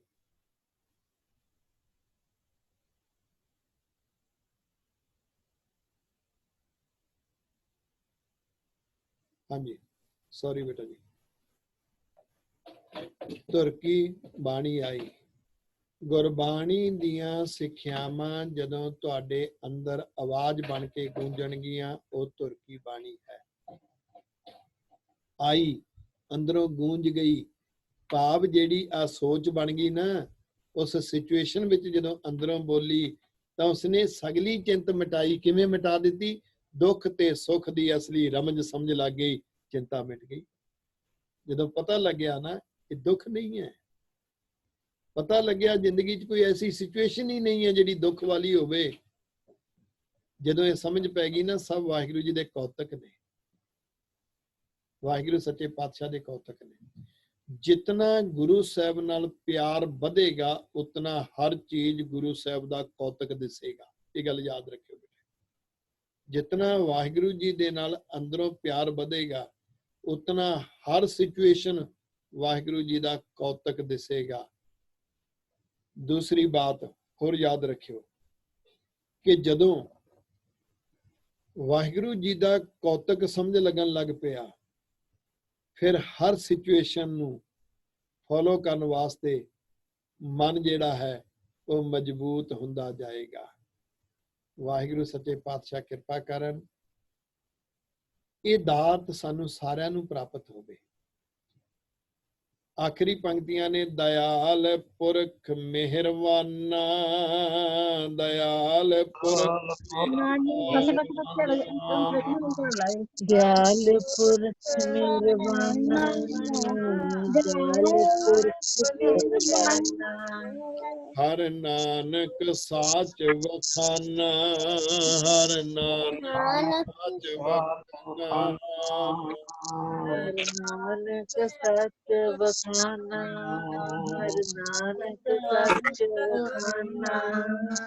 ਇਹ ਨਾਨਕ ਜੀ, ਹਰੀ ਨੇ ਅੰਦਰ ਸੱਚ ਵਖਿਆਨ ਕਰ ਦਿੱਤਾ। ਹਾਂ, ਜਿਹੜੀ ਅੰਦਰ ਆਵਾਜ਼ ਹੈ ਨਾ, ਪਿੱਛੇ ਕਿਹਾ ਧੁਰ ਕੀ ਬਾਣੀ ਆਈ, ਜਦੋਂ ਅੰਦਰੋਂ ਗੁਰੂ ਸਾਹਿਬ ਦੀ ਸੋਚ, ਗੁਰਬਾਣੀ ਵਾਲੀ ਸੋਚ ਵਾਲੀ ਆਵਾਜ਼ ਉੱਠੀ ਨਾ, ਇਹ ਸਮਝ ਲਓ ਰੱਬ ਨੇ ਵਖਿਆਨ ਕਰ ਦਿੱਤਾ, ਰੱਬ ਨੇ ਐਕਸਪਲੇਨ ਕਰ ਦਿੱਤਾ ਹੈ। ਤੇ ਇਹੋ ਹੀ ਨਿਸ਼ਾਨੀ ਹੈ ਕਿ ਦਇਆਲ ਪੁਰਖ ਮਿਹਰਬਾਨ ਹੋ ਗਏ ਨੇ, ਵਾਹਿਗੁਰੂ ਸੱਚੇ ਪਾਤਸ਼ਾਹ ਖੁਸ਼ ਹੋ ਗਏ ਨੇ। ਮੈਂ ਸ਼ੁਰੂ ਵਿੱਚ ਇੱਕ ਗੱਲ ਕਹੀ ਸੀ ਕਿ ਪਬਲਿਕ ਓਪੀਨੀਅਨ ਹੋਰ ਚੀਜ਼ ਹੈ, ਗੁਰੂ ਸਾਹਿਬ ਦਾ ਓਪੀਨੀਅਨ ਵੱਖਰੀ ਸੀ ਚੀਜ਼ ਹੈ। ਅਸੀਂ ਕਈ ਵਾਰੀ ਜਦੋਂ ਲੋਕਾਂ ਦੀ ਗੱਲ ਸੁਣਦੇ ਹਾਂ, ਲੋਕਾਂ ਦਾ ਓਪੀਨੀਅਨ ਕੀ ਹੈ, ਕਾਮਨ ਥਾਟ ਕੀ ਹੈ, ਲੋਕਾਂ ਦੀ ਸੋਚ ਹੈ ਪੈਸਾ ਆ ਗਿਆ, ਰੱਬ ਮਿਹਰਬਾਨ ਹੋ ਗਿਆ ਜੀ, ਪ੍ਰੋਪਰਟੀ ਬਣ ਗਈ ਜੀ, ਰੱਬ ਮਿਹਰਬਾਨ ਹੋ ਗਿਆ।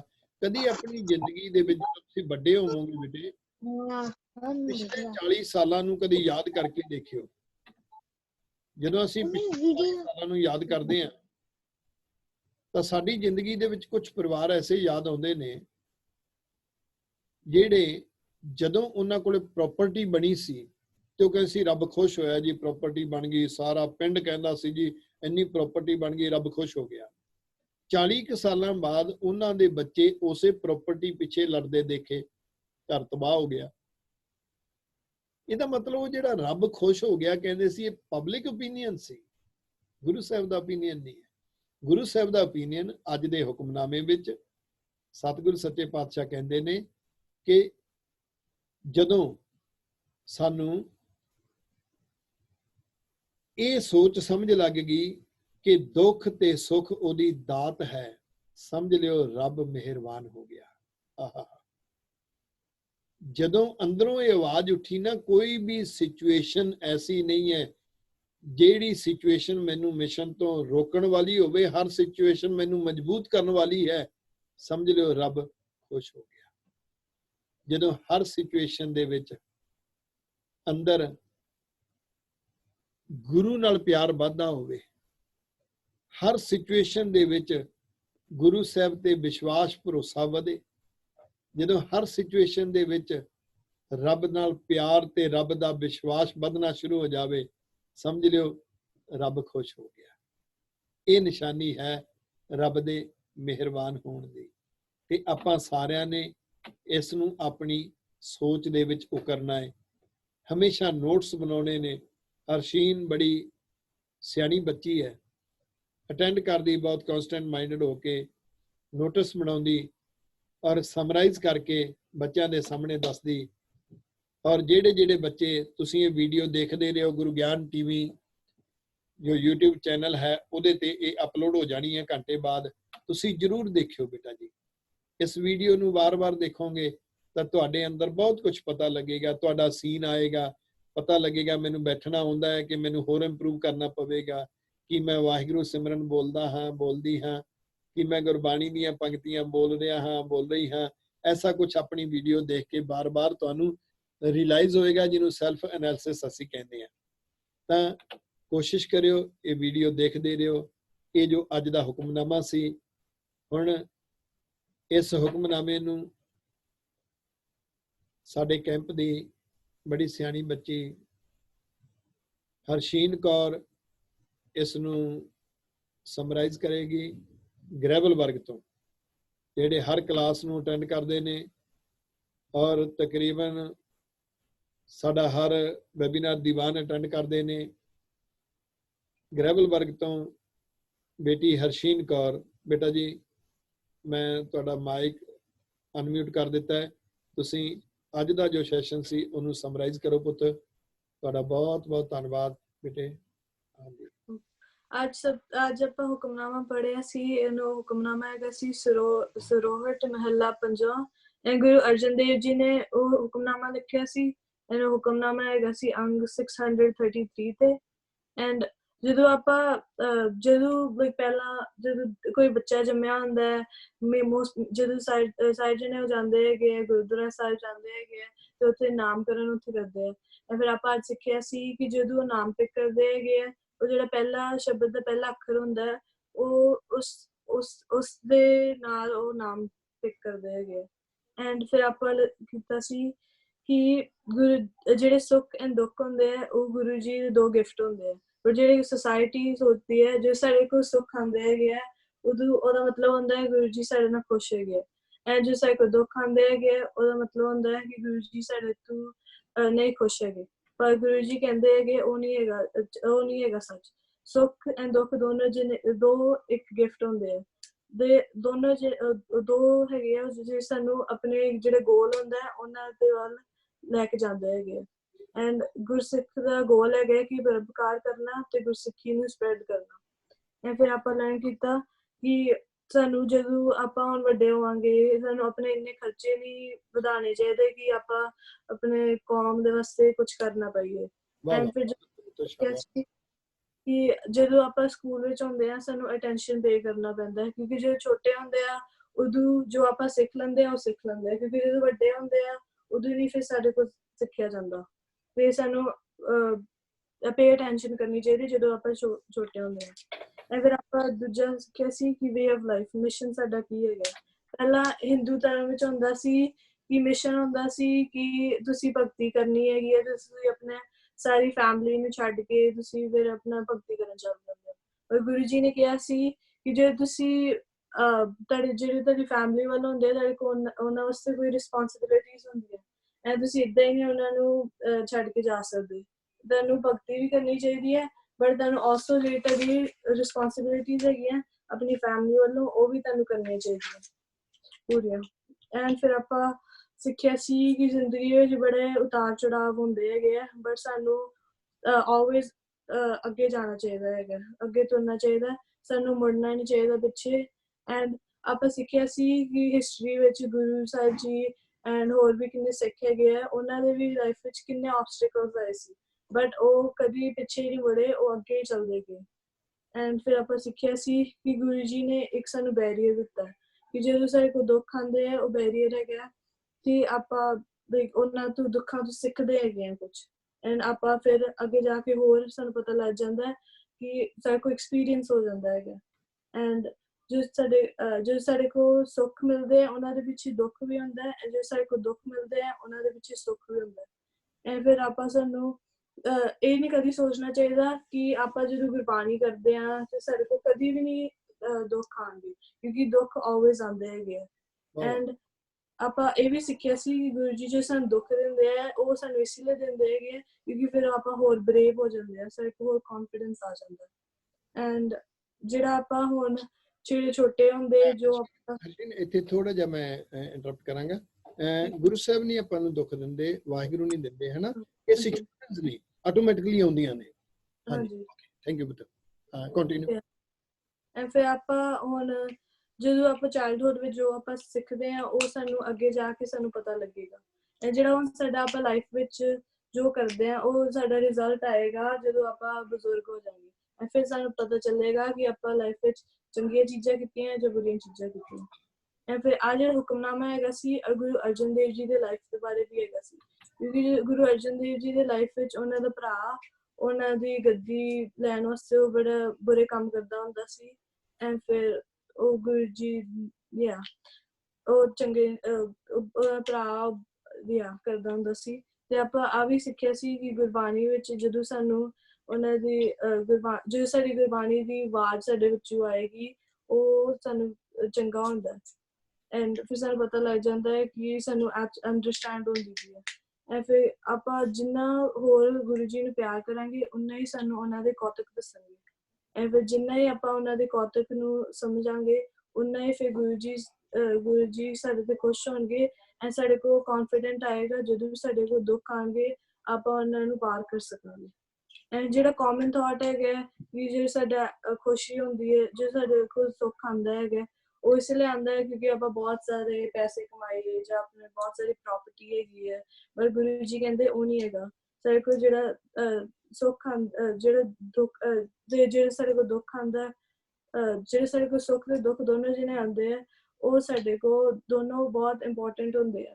ਐਂਡ ਗੁਰੂ ਜੀ ਕਹਿੰਦੇ ਜਦੋਂ ਆਪਾਂ ਆਹ ਦੋਨਾਂ ਸੁੱਖ ਤੇ ਦੁੱਖ ਦੇ ਬਾਰੇ ਪਤਾ ਲੱਗ ਜਾਏ ਕਿ ਉਹ ਦੋਨੋਂ ਦੋਨੋਂ ਇੰਪੋਰਟੈਂਟ ਹੈਗੇ ਆ, ਫਿਰ ਗੁਰੂ ਜੀ ਉਦੋਂ ਸਾਡੇ ਤੇ ਖੁਸ਼ ਹੁੰਦੇ ਆ। ਡਨ ਹੋ ਗਿਆ। ਬਹੁਤ ਅੱਛੇ ਬਤੋ, ਬਹੁਤ ਅੱਛੇ। ਮੇਰਾ ਸ਼ੇਰ ਇਹ ਸੀ ਹਰਸ਼ੀਨ ਕੌਰ ਗਰੇਵਲਬਰਗ ਤੋਂ, ਜਿਨ੍ਹਾਂ ਨੇ ਬਹੁਤ ਸੋਹਣਾ ਸਮਰਾਈਜ਼ ਕੀਤਾ। ਤੇ ਨਾਲ ਤੁਸੀਂ ਅੱਜ ਇਦਾਂ ਕਰਨਾ, ਜਿਹੜੇ ਬੱਚੇ ਭੈਣ ਭਰਾ ਨੇ ਇਕੱਠੇ ਉਹਨਾਂ ਚੋਂ ਜਿਹੜਾ ਵੱਡਾ ਹੋਏਗਾ ਉਹਨੇ ਸਮਰਾਈਜ਼ ਕਰਿਆ ਕਰਨਾ ਬਾਅਦ ਦੇ ਵਿੱਚ ਘਰ ਦੇ ਵਿੱਚ ਆਪਣੇ ਛੋਟਿਆਂ ਨੂੰ।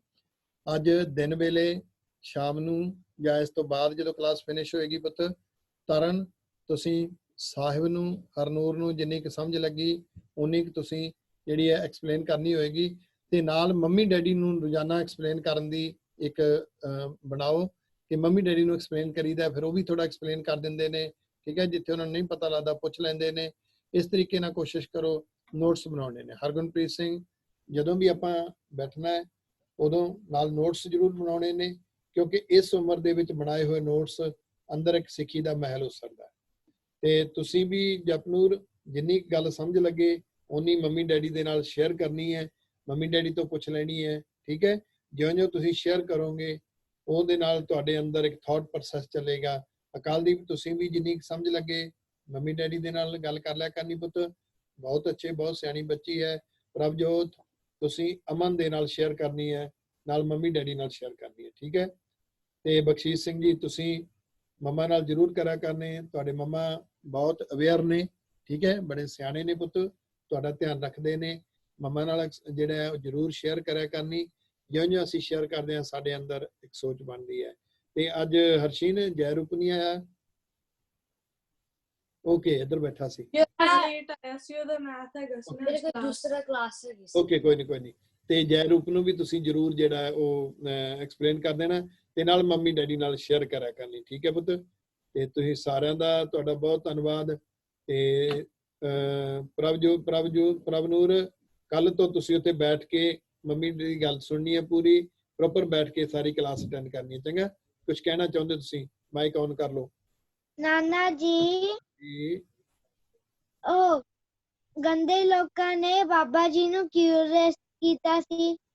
ਓਕੇ ਬੇਟਾ ਜੀ, ਜਦੋਂ ਗੁਰੂ ਸਾਹਿਬ ਦੇ ਨਾਲ ਲੋਕ ਜੁੜਦੇ ਸੀ ਨਾ, ਤਾਂ ਲੋਕ ਗੁਰੂ ਸਾਹਿਬ ਨਾਲ ਜੁੜਦੇ ਤਾਂ ਉਹ ਜਿਹੜੇ ਲੋਕ ਜਿਨ੍ਹਾਂ ਕੋਲ ਪਦਵੀਆਂ ਹੁੰਦੀਆਂ ਨੇ ਨਾ ਕੋਈ ਡੈਜ਼ਿਗਨੇਸ਼ਨ ਹੁੰਦੀ ਹੈ, ਕੋਈ ਰਾਜਾ ਹੁੰਦਾ ਹੈ, ਕੋਈ ਨਵਾਬ ਹੈ ਮੌਕੇ ਦਾ, ਉਹ ਲੋਕ ਉਧਰ ਜੁੜਦੇ ਨੇ। ਉਹਨਾਂ ਨੂੰ ਲੱਗਦਾ ਵੀ ਜੇ ਲੋਕ ਇੱਧਰ ਜੁੜ ਗਏ ਸਾਡੀਆਂ ਪਦਵੀਆਂ ਜਾਣਗੀਆਂ। ਤੇ ਜਿਸ ਕਰਕੇ ਹਮੇਸ਼ਾ ਹੀ ਜਿਸ ਵਿਅਕਤੀ ਦੇ ਨਾਲ ਇਕੱਠ ਹੁੰਦਾ ਹੈ ਉਸ ਵਿਅਕਤੀ ਤੋਂ ਪਦਵੀਆਂ ਵਾਲੇ ਲੋਕ ਡਰਦੇ ਨੇ ਬੇਟੇ। ਉਹਨਾਂ ਦੀ ਸੋਚ ਪਦਵੀ ਦੇ ਲਾਲਚ ਵਿੱਚ ਜਿਹੜੀ ਉਹ ਜ਼ਹਿਰੀਲੀ ਸੋਚ ਬਣ ਜਾਂਦੀ ਹੈ ਤੇ ਅੰਦਰੋਂ ਜਿਹੜੀ ਭੈੜੀ ਸੋਚ ਬਣ ਜਾਂਦੀ ਹੈ। ਤੇ ਜਦੋਂ ਸੋਚ ਭੈੜੀ ਬਣ ਜਾਵੇ ਉਹ ਕਿਸੇ ਵੇਲੇ ਵੀ ਕਿਸ ਤਰ੍ਹਾਂ ਦਾ ਵੀ ਬਿਹੇਵ ਕਰ ਸਕਦੇ ਨੇ ਪੁੱਤ। ਇਸ ਕਰਕੇ ਉਹ ਜਿਹੜੇ ਗੁਰੂ ਸਾਹਿਬ ਦੇ ਨਾਲ ਇਸ ਤਰ੍ਹਾਂ ਦਾ ਬਿਹੇਵ ਕਰਿਆ ਕਰਦੇ ਸਨ। ਤੁਹਾਡਾ ਸਾਰਿਆਂ ਦਾ ਬਹੁਤ ਬਹੁਤ ਧੰਨਵਾਦ ਜੀ। ਹੁਣ ਆਪਾਂ ਸਰਬੱਤ ਦੇ ਭਲੇ ਦੀ ਅਰਦਾਸ ਕਰਾਂਗੇ। ਸਾਰਿਆਂ ਨੇ ਖੜੇ ਹੋ ਕੇ ਅਰਦਾਸ ਵਿੱਚ ਸ਼ਾਮਲ ਹੋਣਾ। ਤੇ ਉਸ ਤੋਂ ਬਾਅਦ ਟਿਊਜ਼ਡੇ ਨੂੰ ਆਪਣੀ ਫਿਰ ਕਲਾਸ ਲੱਗੇਗੀ। ਟਿਊਜ਼ਡੇ ਨੂੰ ਪੰਜਾਬੀ ਕਲਾਸ ਵੀ ਹੋਏਗੀ। ਉਸ ਕਲਾਸ ਦੇ ਵਿੱਚ ਆਪਾਂ ਫਿਰ ਸਾਰੇ ਇਕੱਤਰ ਹੋਵਾਂਗੇ। ਤੁਹਾਡਾ ਸਾਰਿਆਂ ਦਾ ਧੰਨਵਾਦ। ਵਾਹਿਗੁਰੂ ਜੀ ਕਾ ਖਾਲਸਾ, ਵਾਹਿਗੁਰੂ ਜੀ ਕੀ ਫਤਿਹ। ਆਓ ਆਪਾਂ ਅਰਦਾਸ ਕਰੀਏ ਜੀ। ਤੂੰ ਠਾਕੁਰ ਤੁਮ ਪਹਿ ਅਰਦਾਸ,